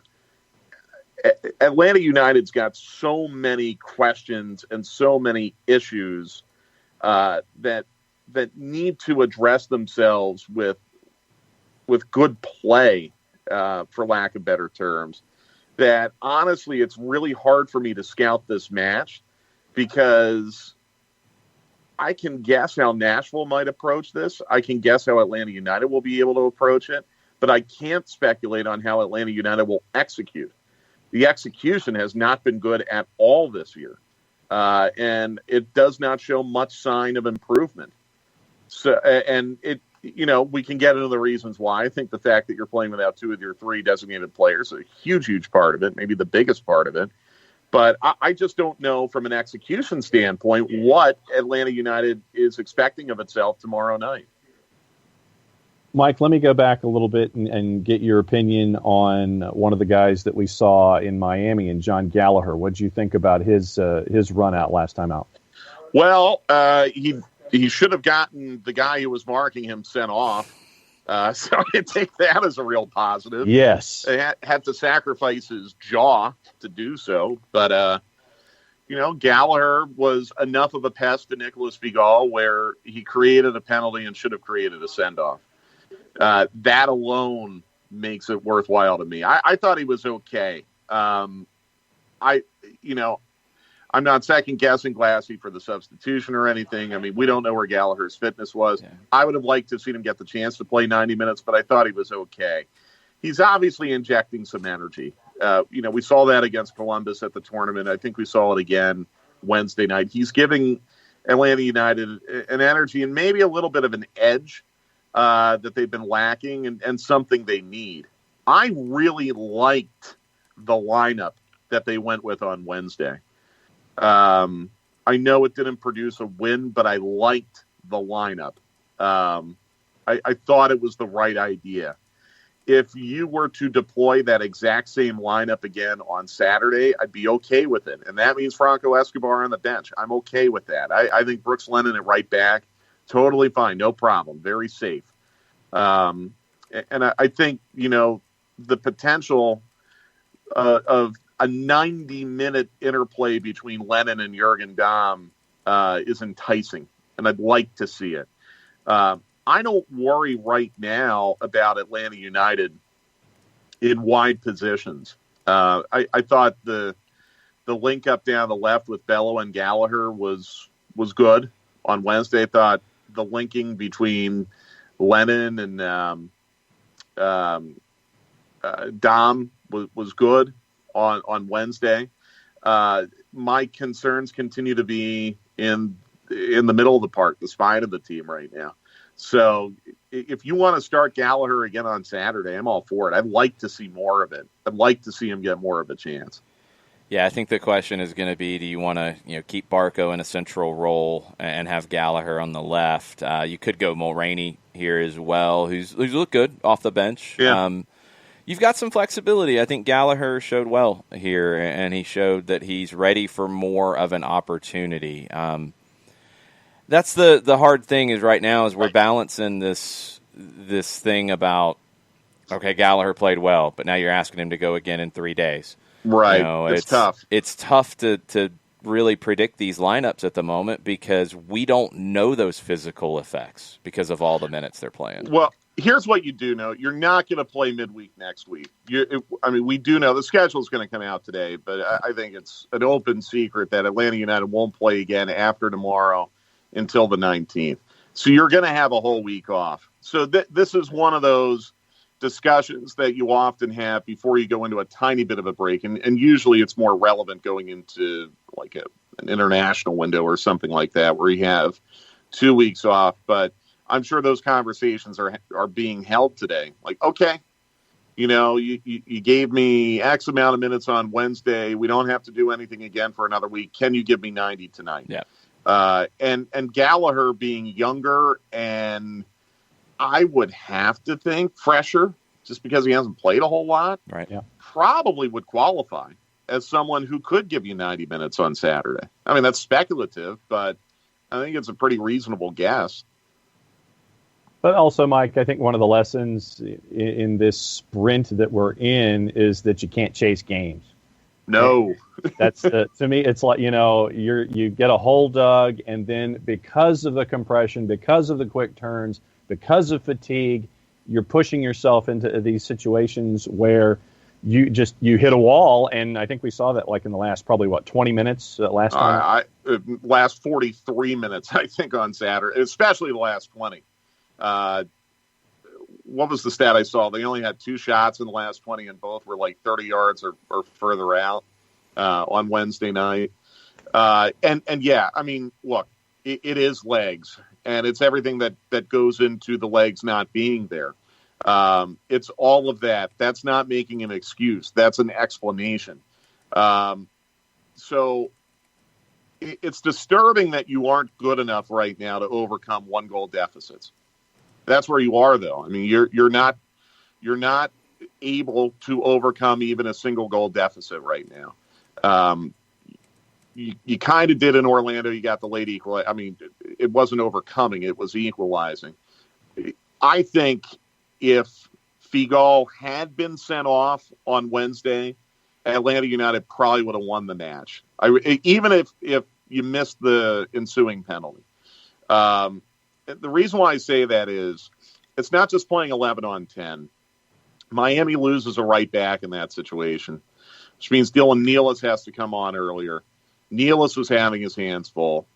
You're going to take probably an attacking player. Might have even been, I doubt it would have been Pizarro, but it might have been Robinson or even Morgan. I mean, you're going to take an attacking player off to put Nealis on. I think Atlanta United probably would have been able to find 2 goals in open play and win that match. I really do. I mean, I could be totally off on that. That's why if there is some kind of apology or rebuke of Robert Sabiga, this weekend or as soon as today, it's not good enough as far as I'm concerned. That had a real impact on the match. So I don't want it to sound like I'm burying Atlanta United when I say they aren't good enough to overcome a single goal, but they need a significant break. That could have been a significant break, and they did not get it. And, the situation with the penalties, it's unfortunate, but Luis Robles is a really, really good goalkeeper against penalties. It's unfortunate, but it happens. That's soccer. So I saw some positive signs on Wednesday. I don't think it was all bad. I think people have been maybe a little bit more negative than the reality portrayed on Wednesday. But it is really frustrating. And I think the players are probably more frustrated than anyone else right now because they know what they have on this roster and they know the level of talent they have, and it's not working. It's not coming together right now. That's frustrating. So anyhow, I forget the original question. But, bottom line, yeah, you can't concede first. You concede first, your opponent's going to ratchet up the tactical fouling. The book is certainly out on that now. You ratchet up the tactical fouling. Nashville would absolutely play 2 lines of 4. And they would try. I would not be shocked if Nashville would bunker for the duration of the match and try to hold on for a 1-0 win. And I would not be confident in Atlanta United being able to break that down. I'm with you. I think Atlanta needs the first goal here in a big way because I don't even think it's necessarily an Atlanta thing with the schedule at the moment. You can't fall behind in games. I mean, we're not seeing many teams come back from behind at the moment. Atlanta, actually, that would be really interesting to look up. I'm going to, as you're talking, I'm going to look something up really quick. Just in the matches played on Wednesday that produced results. I mean, obviously RSL scored first. LAFC did not come in. The great LAFC. So the great LAFC. Toronto scored first in there. Toronto scored first. They Montreal got an equalizer, but they didn't win. Minnesota scored the first two. Dallas did not come back and win. I mean, needless to say, you saw what happened in Seattle last night. Yeah, Colorado, Houston, you had an equalizer, but you didn't have a team come back to win. It's just tough. Portland, Seattle. Portland scores first. Seattle did equalize, but Portland won. Minnesota, RSL. Minnesota scored first and won. Columbus scored first against Cincinnati and won. LA Galaxy scored first against the great LAFC and won. Just a few more here. New England scored first against Chicago and won. So everyone is going through this right now. This is not an Atlanta United problem. And that's what I'm going to scream until I can't scream anymore about this. Because it is frustrating, and we do have a standard for this club that's not being met right now. But the circumstances are oppressive. And when you add it to Joseph Martinez being out for the year, and Pity Martinez being sold, and no chemistry with your new additions yet because they haven't been here long enough, this is what's going to happen. It doesn't mean that the club is declining. It doesn't mean, as a commentator stated last week, that Arthur Blank has given up on Atlanta United. It doesn't mean that the front office doesn't know what they're doing. No, that is not correct. Okay, you've got a bunch of circumstances adding up right now to produce this. But again, talk to the great LAFC about what they're dealing with right now. They're in a similar boat. They're dealing with match congestion. They've got important guys out. They aren't very good right now. Does that mean that LAFC is run by an incompetent front office and their 30 owners have given up on the team? No. This is tough right now. And you hope that as the schedule starts to normalize a little bit, and it will look a little more normal starting next week, that maybe teams will start playing closer to their true form. But for Atlanta United, it's going to be very tough. Yep, it's difficult. Set pieces are going to be difficult here too. And Nashville is one of the better teams in the league on set pieces because of Walker Zimmerman and others. Very tough. Very, very tough at the moment. You've got to be more organized on those set pieces. And as we saw against Miami, you've got to be organized on set pieces of your own to deal with counters because you were not properly positioned on that break. It's a header from Leandro Gonzalez-Perez that ends up falling into the path of Pizarro, which is a little fortunate. But Hindman's positioning allowed Pizarro to break, and it's a 3v2. And you can't put yourself in those situations. Those moments of focus, those moments of set-piece structure are really hurting this team in massive ways. They really are. And I think you might get Meza back. I don't know as a starter, but, I mean, he was in the 20 on Wednesday, which I was not expecting, by the way. So I think you have a chance of getting Meza back. If you do, that helps. It helps from the communication standpoint. I think it helps because Meza is a smart player who knows where he needs to be. That would help.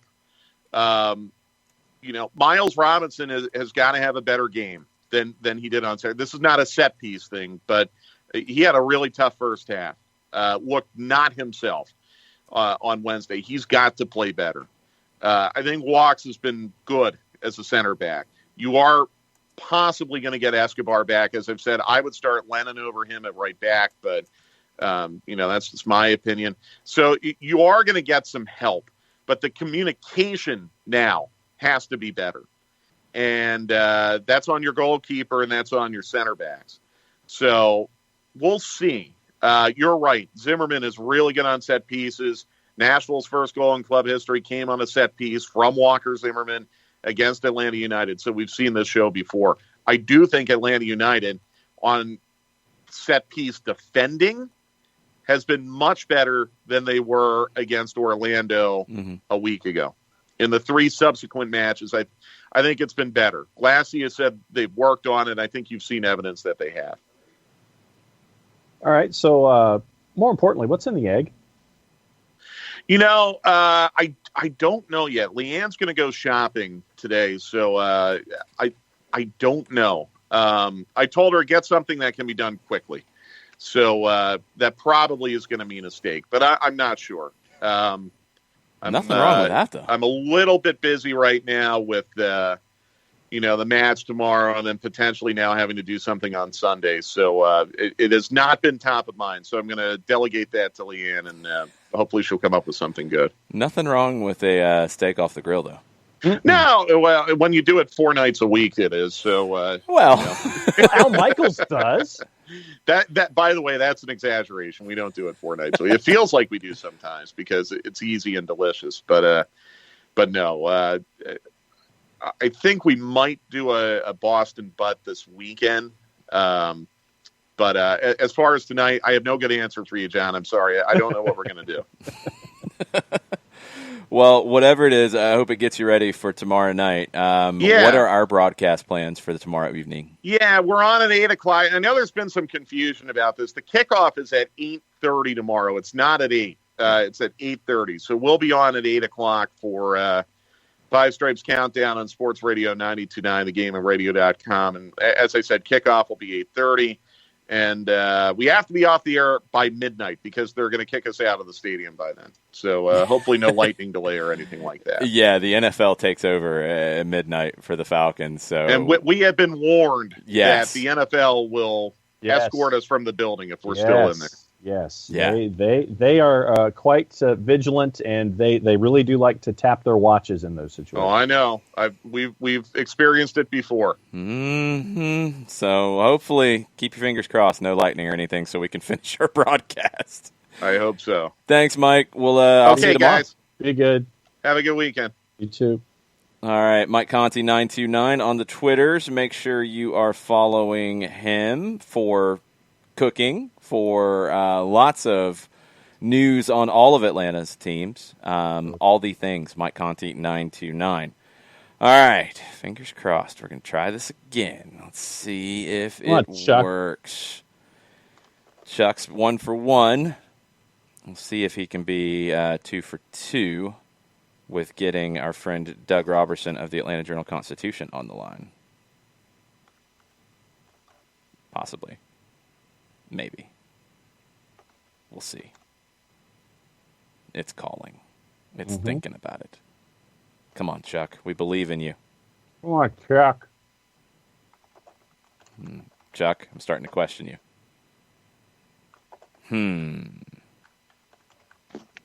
There we go. How are you, Doug? What's going on? Not much. You're live. Jason and John with you. Doug, how are you, my friend? I'm doing all right. Y'all well? Yeah, doing well. Getting ready for this weekend of craziness around Major League Soccer. Did I lose you again? Hello? No, he went to Bluetooth. Okay, there we go. Sorry, No. I started up my car and the Bluetooth started on. Oh, yeah. That was what happened to me when we did Southern Fried Soccer when I was trying to connect. I'm like, I don't know what's going on here. What are you looking for tomorrow night against Nashville? What worries you about Nashville? Set pieces, because Atlanta United has been so poor at defending set pieces, though it did look better against Miami. Though I can't remember Miami getting too many chances, to be honest with you.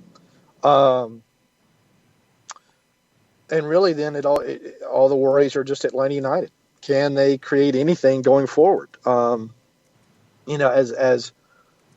they looked better going forward against Miami, but really the only scoring chance they created that wasn't a free kick, it did result in a goal, but it was the result of a mishit cross by Jurgen Damm and a mishit shot by Eric Remedi. So it's just there's still not a lot of reason to bet on the future right now. So then if you were to bet on the future, what are you the most optimistic about, or what, when you're looking at Atlanta United, what promise is there for you when you look at Atlanta United these days? Well, a lot will depend upon whoever they hire as the new coach and whichever player they decide to buy to fill the number 10 slot. I know there was a report last night of an Argentine who is Almiron-like, apparently, in his skill set. That would probably be welcome for Atlanta United, someone who could be a one-man counterattack like Almiron was. And then there are individual pieces. George Bello, I think has a bright future. Miles Robinson, Anton Walks have bright futures.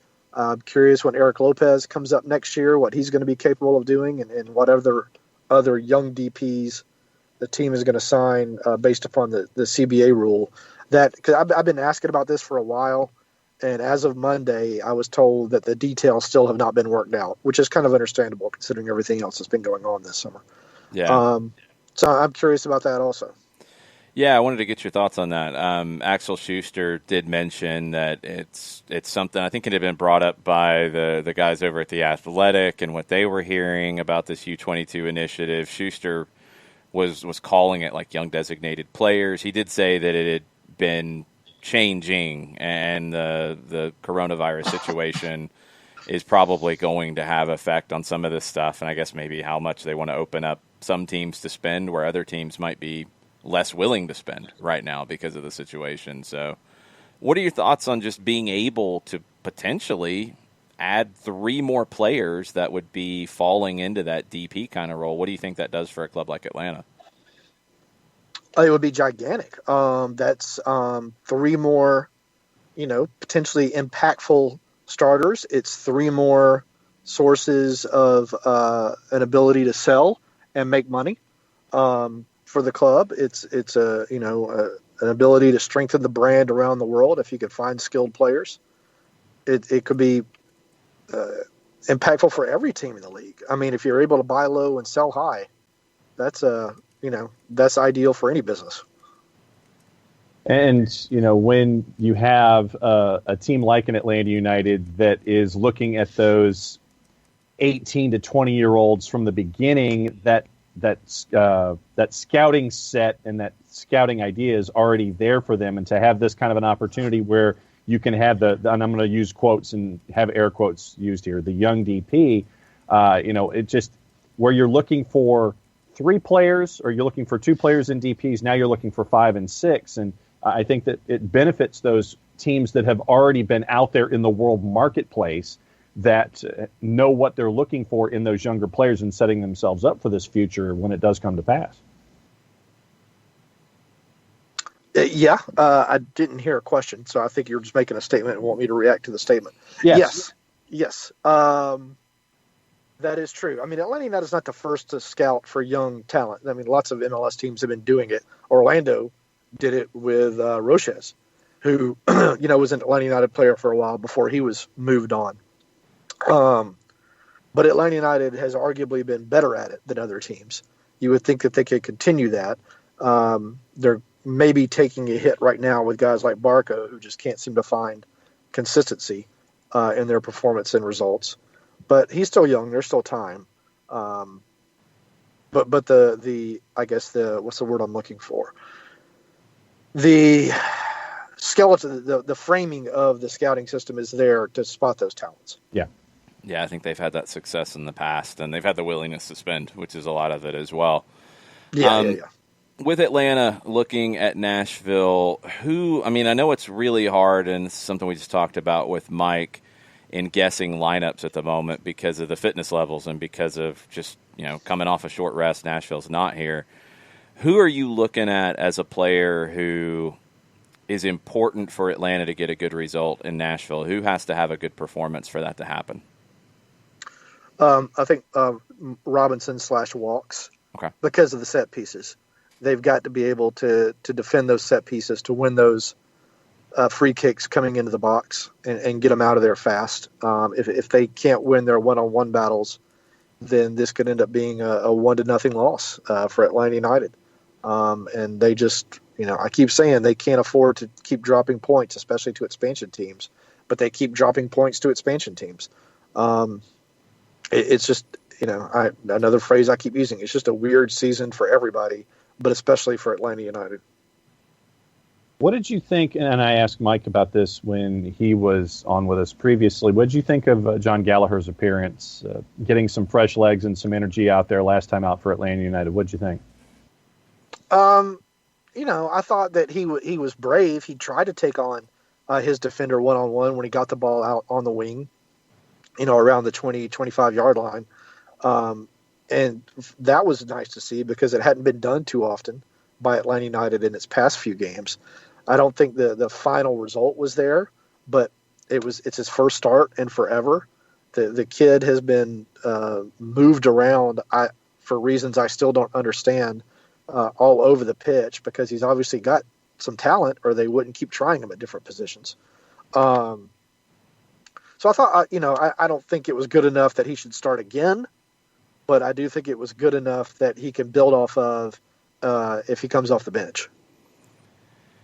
Yeah, I'll be curious to see because he hasn't played as much, so maybe he's fresh. Franco Escobar comes back after a day off. That should help him. Maybe this is where Brooks Lennon gets his rest that they tried to get him a while back. Have you dropped your lineup prediction yet, or are you saving that?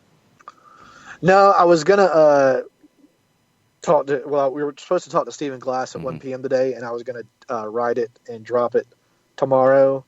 Though based upon, how they treated the Jurgen Damm stuff last week, I don't know why I'm waiting to hear what he has to say because I wouldn't say it was 100% accurate. A little bit of gamesmanship there. Yeah, a little bit of gamesmanship. Yeah, I think you can call it gamesmanship. I just call it silly. But that's okay. Jurgen Damm did okay, but it wasn't like a game-changing performance by any stretch of the imagination. No, he's not sharp yet. So, no, I haven't done it yet to answer your question. Okay, I didn't. I was going to point people to the article, and I didn't want you to give anything away. So be on the lookout for that as we try to figure it out. Let's get into the predictions because I want to ask you a couple of things about non-Atlanta United stuff here too. Okay. Predictions for tonight, John. You should kick us off. All right, this will not be a Black Velvet driving slipper lock of the week. I think it's going to be a 1-1 draw. I think it's set pieces once again for Nashville, and that's how they get their one. And I'll say that once again, Kubo Torres gets off the schneid. He gets the goal for Atlanta United. Okay, Doug, what are you thinking? 1-0 loss. 1-0 loss. Keep picking 1-1 draws and not getting them correct. Atlanta United, to me, is regressing on offense, particularly in creating chances. So I don't see it happening against a Nashville team that has, I think, 5 points from its last 3 games. It's kind of finding its footing a little bit and finding a style of play that works. I think they are finding their footing. I definitely agree with that. I think Atlanta created more on Wednesday than they had been, and I think they'll build on that a little bit here. My biggest question is the fitness. I have no idea where players are going to be, and Nashville did not play midweek, and I think that's going to help them. I'm going 1-1 draw here as well. I think they created just 6 chances in the game, right? 5 shots on target, 13 shots, though, and when you look at just the way it went in general, I thought they were more dangerous in the attack. I did. Okay. I thought it looked better anyway. But we'll see. I worry about fatigue here more than anything because Nashville's fresh and Atlanta is not. I think the lineup could look really different, but guessing as to what it looks like, I honestly have no clue. I'm not envious of your lineup prediction article, Doug. I would not want to be doing that right now. I want to ask you about the start of the Premier League and your beloved Liverpool. Oh, here we go. And their match with Leeds United tomorrow. Pretty interesting first match of the season, I think. Yeah, you would, you look at it and you think, oh, they're facing one of the promoted teams. This will be an easy 3 points. But if you go back and look the past couple of years when some of the English heavyweights have played some of the promoted teams early in the season, they lose because the promoted teams are coming out like gangbusters and they're being overlooked a little bit. Liverpool is still trying to figure out its roster, still trying to get some purchases. Thiago from Bayern Munich, for example, is still not at Elwood yet. It's going to, and Bielsa, I can't wait to see what Bielsa does in the Premier League. It's going to be so much fun to watch. But as much as I would love to say Liverpool is going to win the Premier League again, it's so hard to do it back to back. I do think it's going to be down to 2 teams, maybe 3. Again, I think Manchester United is really kind of strengthened itself and got some confidence in the young players that maybe it didn't have before, and it'll challenge. The defense is still a giant question mark, though, for Man U, particularly with Harry Maguire's issues right now. Tottenham, hasn't done anything, so I don't think they're going to challenge. Arsenal is Arsenal. You just can't count on them to challenge. Leicester, I think, was kind of a one-year flash. And then there's Chelsea. So many young players, so much turnover. I think it's just going to be difficult for them to be consistent, particularly early. I think they're going to drop too many points early, and it's going to create an uphill climb. And I don't think that the margin is going to be what it was if Liverpool repeats. I mean, Manchester City lost 9 matches last year, which is so un-Manchester City-like. It was stunning to see the horizon job that Liverpool did last year. Yeah, they just never took their foot off the gas until the very, very end of the season. It was an impressive feat, especially considering the amount of money that Manchester City continues to spend year over year without recouping hardly any of those revenues by selling anybody. You're buying into Jurgen Klopp's plucky upstart. Liverpool doesn't spend any money thing, aren't you? Well, no. Liverpool does spend money, but they also sell. They do. They absolutely do. At big margins. Yeah. That's the difference. Well, you had one big sale at big margins that has funded your transfer budget for a long time. You've had 2. What was the other one? And Coutinho. Coutinho is the massive one. I mean, I think Liverpool needs to consistently send fruit baskets to the Barcelona offices for that one because it's absurd what they got in that deal. You're selling guys like Jordan Ibe for £20 million when he's done nothing. Uh-huh. Who's the kid they bought a couple of years ago, Gurkic or something like that? I think they're about to sell him for £20 million. You sell a few of those every year, and suddenly you're sitting there staring at £60 million. Yep. You could spend. Yeah, I mean, differences in ownership groups. The Manchester City group obviously isn't thinking about revenue with their purchases, and Liverpool, I think, is. And that's smart business, and it's definitely more sustainable, that's for sure. Do you think it's a 2-horse race this year, or do you think Chelsea can get into that mix and push to make it 3? No, I think it's a 4-horse race, but I think it's going to come down between Liverpool and Manchester City. Okay. I'm not sure yet. But Manchester City, I just saw yesterday, Mahrez might go to Real Madrid as the Bale replacement. Yeah. So they're not really looking at defense for that. But that could unbalance Manchester City a little bit, I think. Right now, I think it's a 3-horse race. But I think we might have a different conversation about this in a couple of weeks when the transfer window is about to close. I don't know if we really know what Manchester United might end up doing. I don't think they get Jadon Sancho, but are they going to try to do something else? Well, even if they get Jadon Sancho, where are they going to play him? Yeah, I mean, they've got so many good young offensive players. That doesn't feel like the one they need. I don't see the point in buying him, to be honest with you. I agree. Yeah. I don't think he's the one they need, but they have zeroed in on it.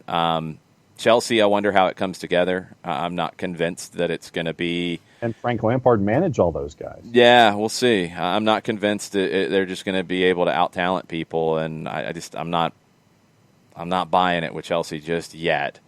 I do think City will be better than last season, but they've got questions. They've got some questions, and in Liverpool, it's just the question that always comes up with a team that's won everything. Can you keep it going? Because it's not easy. The motivation's a little different after you've won the league and won Champions League in back-to-back years. Is that motivation level the same? If anybody can do it, a guy like Jurgen Klopp should be able to.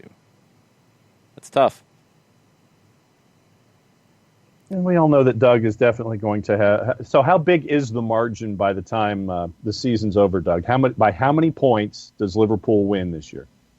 Oh God, 5. We'll say 5 points. All right. Okay. Not 19 or 16, but 5. Yes. I'm not ready to commit to anything like that until we get to the close of the window. And then maybe we revisit that one. How about that, Doug? That's fine. I don't know what difference it's going to make. I mean, whether they bring you in, we can't determine how many points it's going to equal. So this is all just for fun anyway. So then let me ask you this. We spent time at the top of the table. What about the bottom of the table? Who gets relegated? Good question. West Ham, I think, is going down. They are, for some reason, getting rid of some of their better players. Who else is going to go down? Hold on one second. I got to look at the table. I've got to remember who all is even in it. Ooh, I would say Villa and West Brom. Yeah. I don't know who the third is yet. Well, Villa, I got to think it's learned from its mistake. And I don't think it's turned over the roster as much as it did last year. I just don't know if they're West good Brom, enough. yeah, I could definitely see going down. I feel like they're a one and done. Fulham is the one I don't know. I don't know if they're going to stay up or not. I do think Leeds will stay up. Yeah. Yeah, I do think Leeds will stay up. Crystal Palace, I always wonder about Crystal Palace. If they end up selling, what's his name? Zaha. Yeah. There's a lot of people who are on they're that. Toast. Yep. There's a lot of people who are on this is the big drop for Palace year. So there you go. We'll see. There's to me, I think there's 5 or 6 teams for 3 spots because there are teams that just kind of hover around and they barely get through, like Brighton and Crystal Palace and all those guys that just kind of hover right there. And I think that this is the year that one of them drops. All right. Doug, we're going to have to do Southern Fried Soccer on Sunday morning, it appears, because we're going to get kicked out of the stadium and the stadium property at midnight. For the Falcons? Yeah, at midnight when the NFL gets the building. So it could be hectic at that point. So we'll record it Sunday morning if that's okay. Okay. Hopefully we'll have some positive things to talk about. I hope so. Make sure you're following Doug Robertson, AJC, and Atlanta United News Now on Facebook for all the latest. We'll talk to you tomorrow. We'll talk to you tomorrow virtually probably and talk to you on Sunday morning, Doug. All right, guys. Thank you. Thanks, Doug. All right, final question time on Twitter, on the Twitch pitch, even on email, soccerdownhere@gmail. That will get pulled up right now, too, if you want to drop something in there. So what do we have on the Twitter before we close that out? John Murray's in this morning. He says, I'm listening this morning to yesterday's broadcast. Thank you for being a voice of reason, parenthesis, sunshine pumper, and talking people off the ledge. This year will go down with an asterisk for being a weird one in 2021. Atlanta United will be great again, and this will all be a bad memory. Yeah, it's just, I don't know. I generally, with anything, it's not even just Atlanta United, it's not even just sports in general, like, I'm generally of the opinion it's not as bad as the current might make you feel like it is. So that's just my approach. I try not to get too far down and stuff. So that definitely colors how I look at the team and look at things game to game and look at that. So if it comes out, cool. If it helps, cool. I'm not trying to lie to you guys about anything. I mean, I think I've been pretty clear in pointing out things that concern me about the group, that worry me in some of these matchups. But, yeah, I don't think it's as bad as others would lead you to believe, and I'm not worried about 2021 and beyond at this point. I'm just not. I think this team could look different in terms of the roster for next season on a lot of fronts.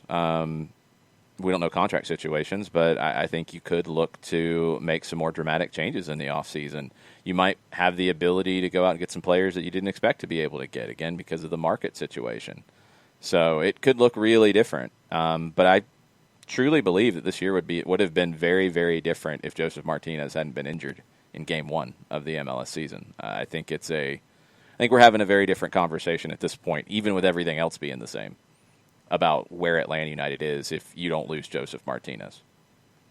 Ellen Reynolds is in this morning. She says, I understand that waiting to sign a new DP until we have a permanent coach would have some advantages, but on the flip side, I'm thinking about how it seemed to take several months for PT to acclimate after he got here, understandably.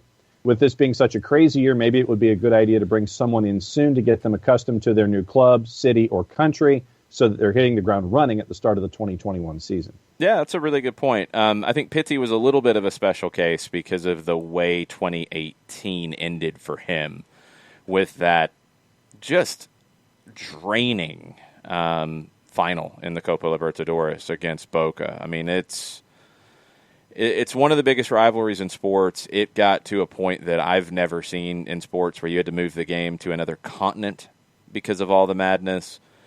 Then you went straight to the Club World Cup, and it wasn't a great performance there. I think they were just drained, and I thought Pitti was drained when he got here. I didn't have much of an off season. He looked like he was feeling the pressure, trying to replace Miguel Almiron and also live up to the hype and adjust to a new country and all the other things that are going to happen consistently with this. I think it was a tough situation for him, but second half was very good. For somebody else coming in, it's going to be different because of where we are now. I mean, if somebody's coming from Argentina, they haven't played since March. Some teams started training in early August, like I mentioned with Marcelino Moreno. Others have only started training here a little bit later. So you're going to have to deal with that. Moving to a new country is probably a little more challenging at the moment with all of the different things with coronavirus, so that factors in. It's not a bad idea to get somebody in. If it's the right player and you like what they bring to the table and you've made the decision that they're it, then it doesn't make any sense to wait. If you're not sure, okay, different conversation. But if you're sure that this is a player who checks all the boxes for you and you can get them now, I think you go get them now. I think some of the things that Ellen said is correct. They have more time to adjust to be ready to go from day one of next season. This season's a weird one to begin with. You get anything out of it, it's a bonus, but you are looking to next season as well right now. Chiefs coach Steve is in this morning, and it was a question that we kind of talked about with Mike a little bit.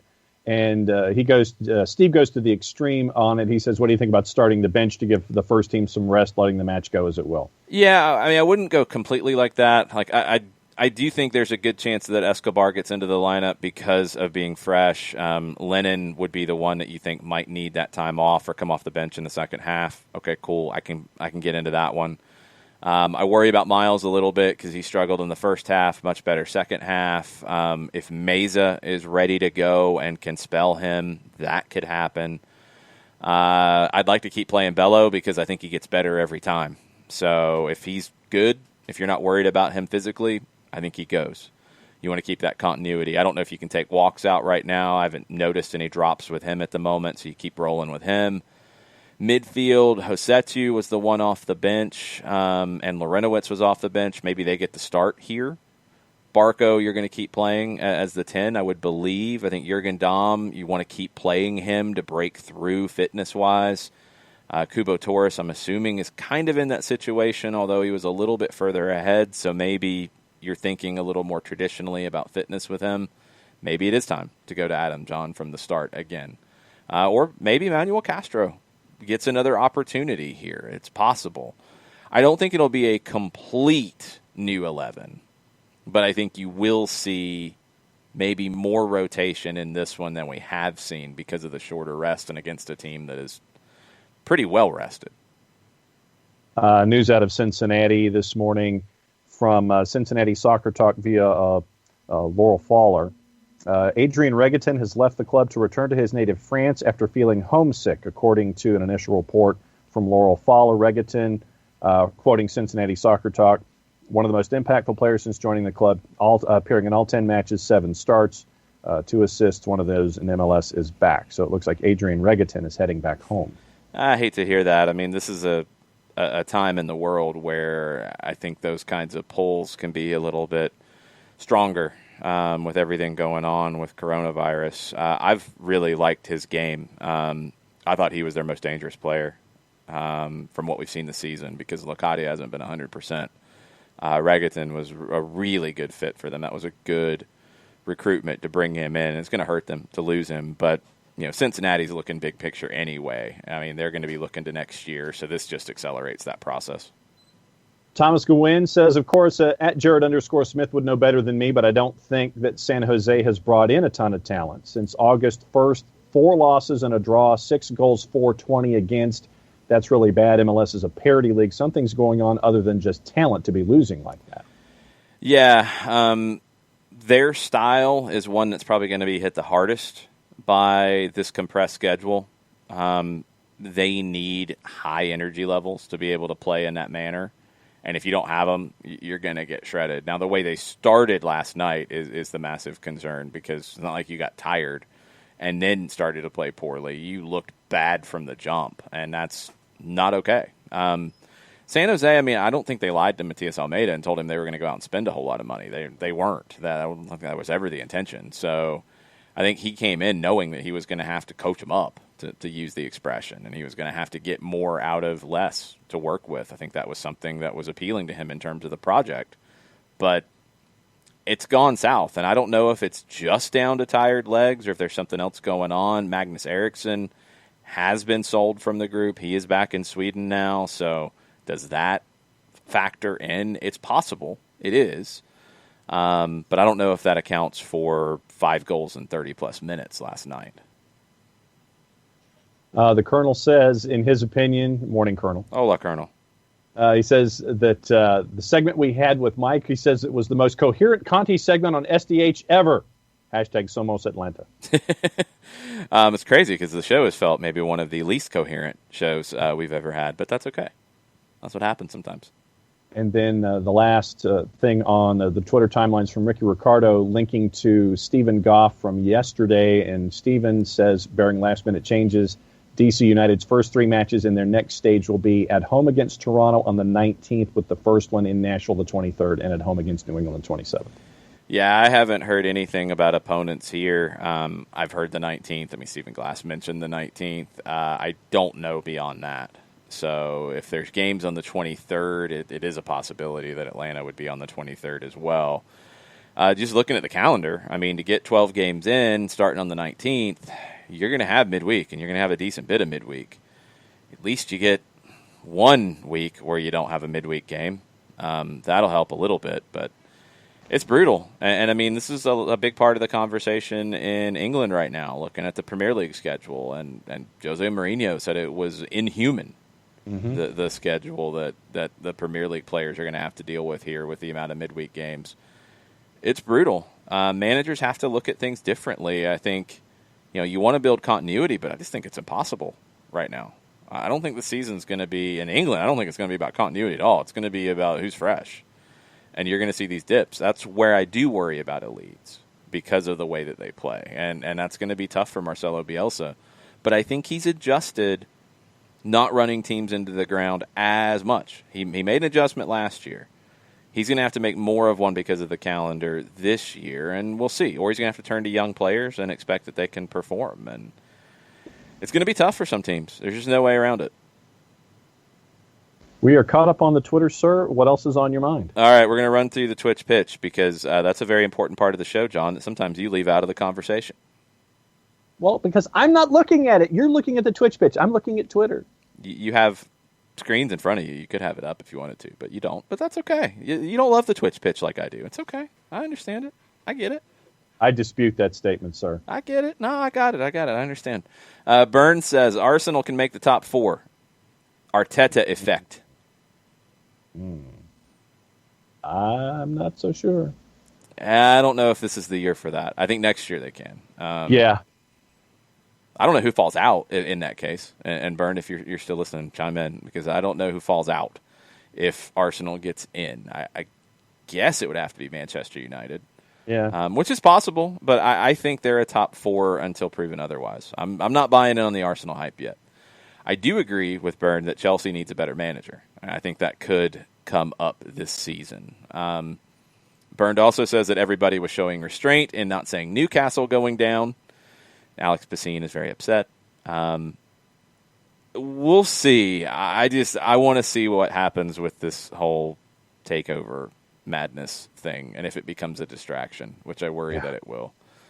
I think there's worse teams than Newcastle in the league, but that could make it bad. Bernd asks about watching the Women's Super League, doesn't understand the system. And I think I've got it. There will be some games on NBCSN, not a ton, but some throughout the year, and some of those will be tape delay.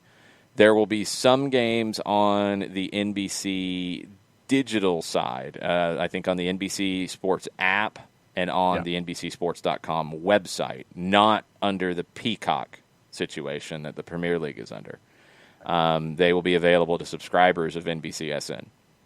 Everything else is available on its FA Player. It's the FA in England's service to watch it. If it's not picked up by one of the NBC platforms, it's available on FA Player in the United States for free. You just have to register for it.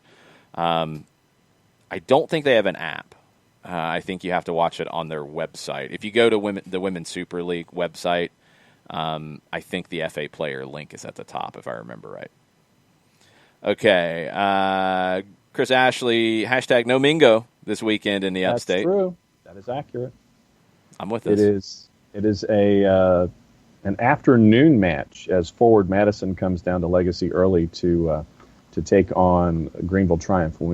Chris and I have already had our discussion about the Triumph, and that will be posted in short order. So keep an eye on Greenville Triumph Weekly in our conversation with Chris Ashley as a part of that. They bumped, as Byrne points out, the Portland OL Reign match. That's been postponed due to the air quality situation in Portland. It's going to be Dash and Courage on CBS tomorrow. I like that bumpage. I like this Houston Dash team. They're a fun one. Yep. Shiva goes 1-1 tomorrow. Thinks Barco will get one off a free kick. I like it. Lots of salt comments for you. Nothing wrong with that. Sodium and Mountain Dew. Ew. Well, it's in there. You know that. Why are you going, ooh? Did you not realize there was sodium in Mountain Dew? He didn't. He's looking. Let's see. There's a sodium preservative. It is carbonated water, high fructose corn syrup, concentrated orange juice, citric acid, natural flavor, sodium benzoate, preservatives and freshness, caffeine, sodium citrate, gum arabic, erythorbic acid, preserves freshness, calcium bisodium EDTA to protect flavor, and yellow number 5. So 2 sodium-based preservatives. There. Come after me! I'm a man! I'm 40! I'm older than that. Anyway. Monteflo with a question. Yeah. With your crusade against salt, if somebody has hair that is going gray, do you refuse to call it salt and pepper? I just call it gray. I've just never really... So you do refuse?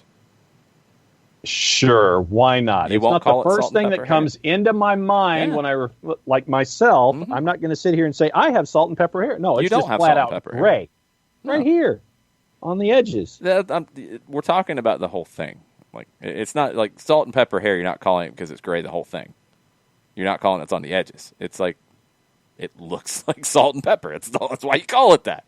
But I just say refuse. That some dude's got a little gray in there. Yeah, so Monteflo, you're correct. He refuses to call it that. Yes, it is a flat out sodium chloride boycott. Exactly. It is. We figured it out. It's true. Yes. I feel like I should just have a protest sign and just kind of have it on the Twitch pitch and just kind of go like this with it for the entire show, with like a salt shaker and the circle and the line through it, and I should just go like this. And if I put it in front of my face, folks would probably sit there and say that's an improvement to the video picture coming onto the Twitch pitch anyway. Ow. So yeah, just hold the protest sign right there, and you're fine. I got nothing. Uncle No Pockets popped in to say that he's safe. The be ready to go zone is 2 miles south of where Unc is out in Oregon. So yes, dude, stay safe. Thank you for checking in too. We appreciate it because people were asking. Ricky says Toronto being back in the U.S. would seem to signal that the Canadian issue has been solved somehow. Kind of. What I've heard, it was reported a few different places last night was that they're going to do 3 games or 3 weeks that they're going to announce today to buy them a little more time on the Canadian situation. Because if the Canadian teams have to come in for, if it's 3 games, it could be 2 weeks. If they have to come in to stay in the U.S. for 2 weeks, okay, that's a reasonable thing. But if they have to stay for 6 weeks or whatever is the rest of the time in the season, maybe even a little bit longer, maybe 8, that's going to be harder to sell. And I think they're trying to get to where the Canadian teams can train in Canada, stay at home, travel day of the game, play their home games at a neutral site in the U.S. and travel back, but not have to completely relocate. So I think they might relocate for a couple of weeks. They might go on a road trip to buy them a little more time on that. But we'll see. Let's see here. What else we got? Yes, Twitch pitch for life, Clayton. I agree. Burns says, unfortunately, all these 2020 things will lead to fewer foreign coaches in MLS, not more. When bad, cheaper, old coaches win, owners will say, why pay more for quality coaching? That's a very negative way of looking at it. And you know I'm not going to come at it from a negative perspective, Burn. We just talked about this. I'm curious to see how it plays out. I do think it will be a little bit harder to get people in the country in the short term. But I also think you could say that some coaches, especially working in South America, might be more willing to relocate now because they're having, I don't know if bigger problems is the right way to put it, but they're having bigger financial problems, that's for sure. Bigger economic issues coming out of this, and they might be more willing to relocate. So it could tweak that element to where South American coaches are even more willing to come. I'll be interested to see how it plays out. I think you're going to have some owners who will go to retreads because that's just where they're comfortable. It happens in all sports. And you will see some who are more ambitious. So I don't think Schmetzer is, I think, carrying the flag for what coaching can look like in MLS. I think he's a Seattle guy, and he's Seattle through and through, and he has value there, but he wouldn't have it anywhere else. Bruce was the right kind of fit for the Crafts and New England. I don't know if you could have drawn that one up any better. He feels like the soccer equivalent of Belichick. Yes. So that one makes sense. What's going on here? We'll see the rest. I want to see what DC does because I don't expect Ben Olsen to be there next year. San Jose should stick with Almeida. I don't think they're a team that wants to pay a coach. I don't know where his contract is. I don't think they want to pay a coach that's not working for them, so I think he'll get more time. DC's the biggest one that I'm looking at and wondering, okay, what direction do they go with a manager? Because it's been so long. I mean, Olsen's been there forever.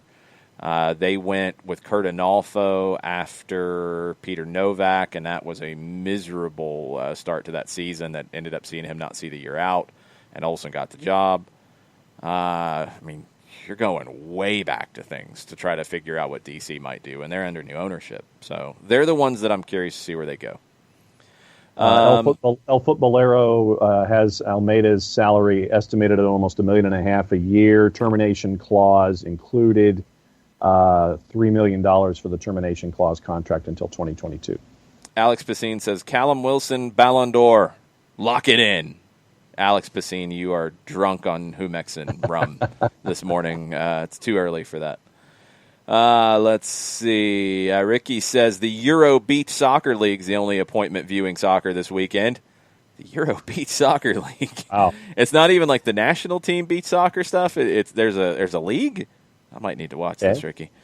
Everybody there are no juice boxes on the Euro Beach Soccer League. Yeah, I'm sure you could find some if you needed to.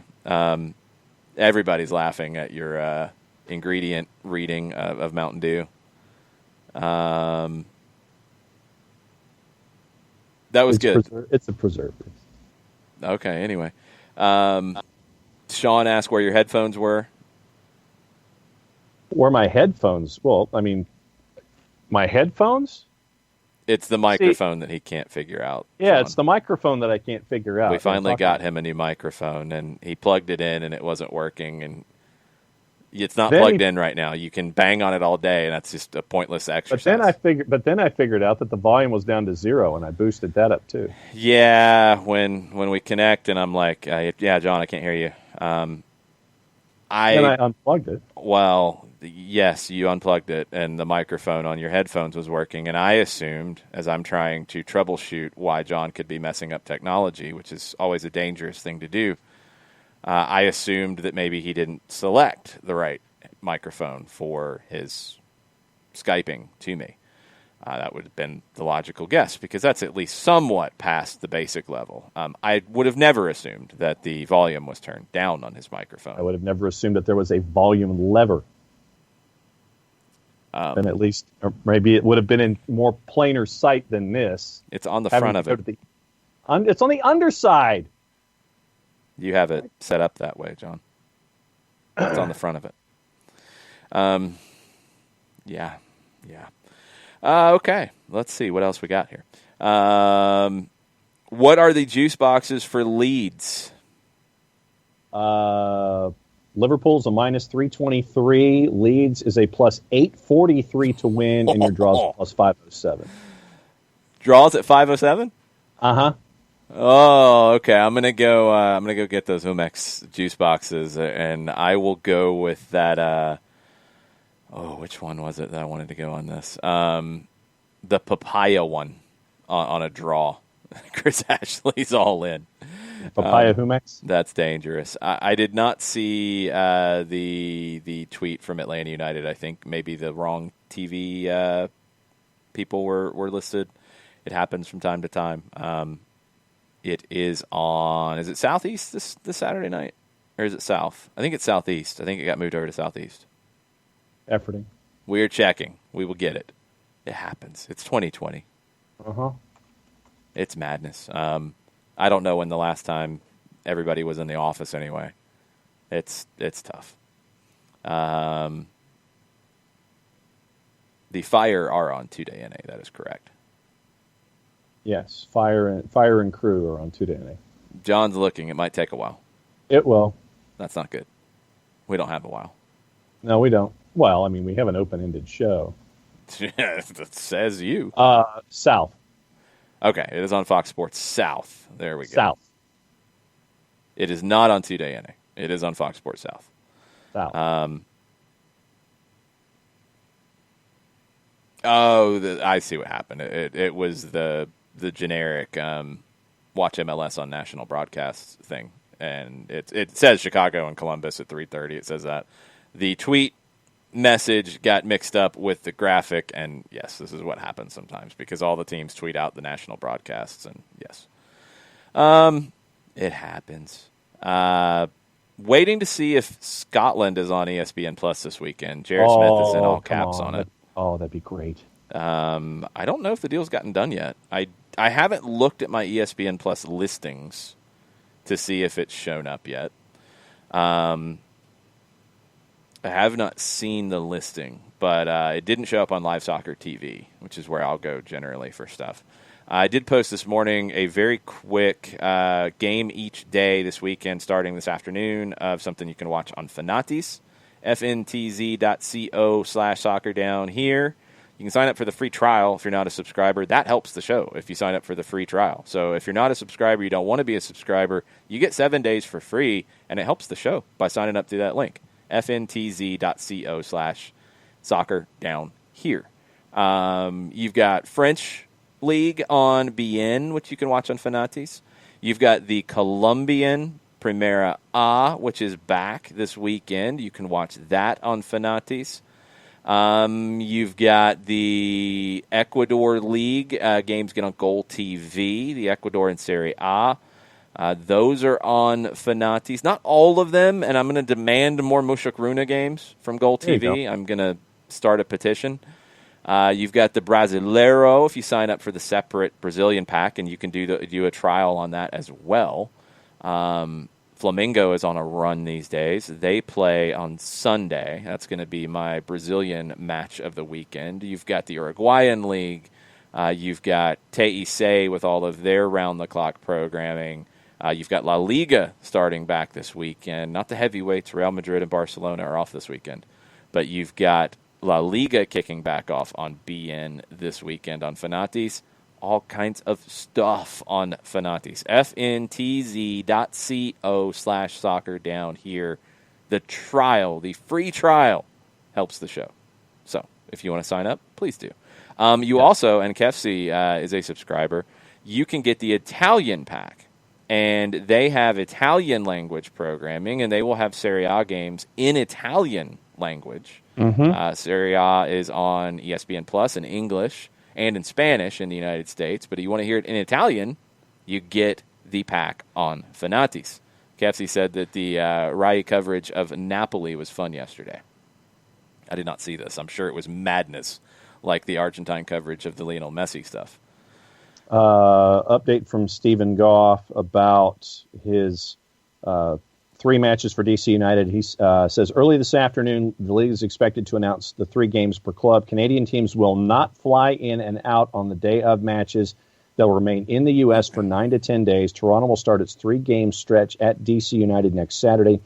Other DCU matches are confirmed as well. So that's what you're doing in the short term. That's why you're only going to do a short announcement here, to try to buy some more time and figure that out. And probably for the Canadian teams to make plans as well for the long term, if that's what they're going to have to do. It's not ideal. Nothing about 2020 is ideal, and that's unfortunately where we are. Sean Vergara asked if the Peachtree Post scarves went out. They did not. It took a lot longer to get everything into envelopes than I thought it would, so I was not able to get to the post office before they closed. They're going out very, very shortly because they are all in a box right next to me, and I'm not going to show anybody's address, in envelopes and ready to go. So they'll be going out here. Are there any left? There are a small number of scarves left, less than 10. So if you want one, $20. This is the Peachtree Post scarf that, if I slide over, you can see back here. It's got Mucha Plata Y'all on the other side. It is a throwback to the original podcast that Jarrett and I started late 2016 that morphed into Soccer Down Here. So, yeah, that's where that is. $20. You can PayPal it to us at our email address, soccerdownhere@gmail.com. There's less than 10, so if you want one, you need to get it now. Other juice boxes, highlights from the Premier League. Arsenal's a -175 against Fulham. They're looking at a draw with Crystal Palace and Southampton. West Ham is a +108 at home against Newcastle on Sunday. Leicester's a -102 against West Brom. Tottenham the same against Everton. Monday, 2 games on Monday. Wolves is a +138 at Sheffield United, and Chelsea's a -154 against Brighton. You know, it's funny. I keep refreshing the MLS website, and I keep waiting for the disciplinary committee to show their face. Yeah. Haven't heard anything yet. Nope. We'll see. It's no bueno, and we'll see if they do their jobs. We'll see if Pro has anything to say about it. They might try to wait as long as possible. There were some extra quotes, and I wanted to share this before we go because I did not have a chance to hear all of what Stephen Glass had to say about that red card. And, of course, there we go. I thought I'd lost it. The quote is, that probably should have been a red card. Not probably, definitely should have been a red card. So the referee choosing not to send him off is also a massive factor in the game. I think anytime your player gets whacked in the face the way Gallagher did, you're expecting the other player to get sent off. Their manager actually takes the guy off at halftime because he knows he should have been sent off to save the referee correcting his mistake. But to be honest, I don't even think he thinks, talking about the referee, that it was a mistake. So to me, that's a bigger concern. I asked the referee quite calmly, but he explained that it was not an elbow, that he didn't feel there was any aggression. But I've watched it. I saw it at the time. It's clear as day, and I've seen it on video. He steps across and uses his forearm to smash our player in the face. There's no country on the planet that's not a red card. Stephen Glass is 100% correct. Mm-hmm. The part that I want to make sure people understand where he says their manager takes the guy off at halftime so the referee doesn't correct his mistake. We see this happen all the time. referee might miss a call, goes to halftime. They have the conversation like, dude, that should have been a red. Well, no, and everybody says, no, it should have been a red. Then the next time that player breathes funny on somebody, you get judged very harshly. I agree. I think Diego Alonso took him out because he didn't want him to get a second yellow and get sent off. So I 100% agree with Stephen Glass. I'll be very curious to see what Pro and what the disciplinary committee do here. If they do nothing, that's going to be a problem. Look, that's going to be an absolute problem. This is a player safety issue, and it was one day after the game yesterday. We didn't hear anything. Today, there needs to be something because Miami plays on Saturday, and if Nicolas Figal is not suspended for that game, there is a massive problem in Major League Soccer with this. Massive, and it's not going to go away because you can't have those sorts of things be swept under the rug. You just can't. Okay, final question from Shiva. Off topic. Does anyone know how Seattle does in the global market? For many years they have been here. Have they sold big? Freddie Montero was the one. They did sell Freddie Montero for a decent return, but you're going back into the early days of Seattle. I think that's it. DeAndre Yedlin was not a big sale price, but it was probably a pretty big move. That was before I think MLS players had as much cachet in the market. That's changed a little bit. Record departures for Seattle, and this is from Transfermarkt, so the numbers are not going to be 100% accurate. Actually, they didn't get as much for Montero as I thought they did. So Obafemi Martins to China is their biggest sale outgoing for just under $3 million. That was in 2015. DeAndre Yedlin, or 2016, it was the 15-16 season when he joined Shenhua.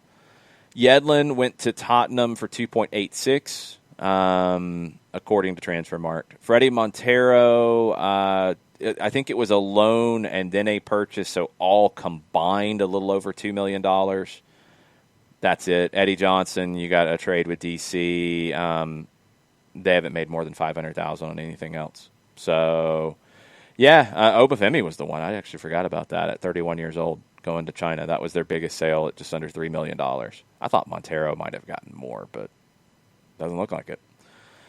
So, yeah, that's just not the way they've looked at it. They haven't brought in players to be in that situation because you flip it and you look at their arrivals, and these are record arrivals, what they've spent the most money on. They spent about $7.5 on bringing in Dempsey from Tottenham.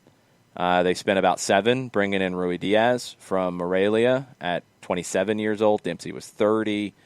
Dempsey was a big deal. That was a big deal when that move happened to bring him in that season. So I'm not going to hate on that one.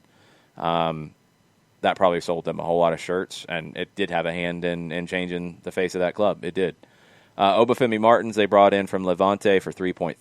Ladero was about $6 million from Boca at 27 years old.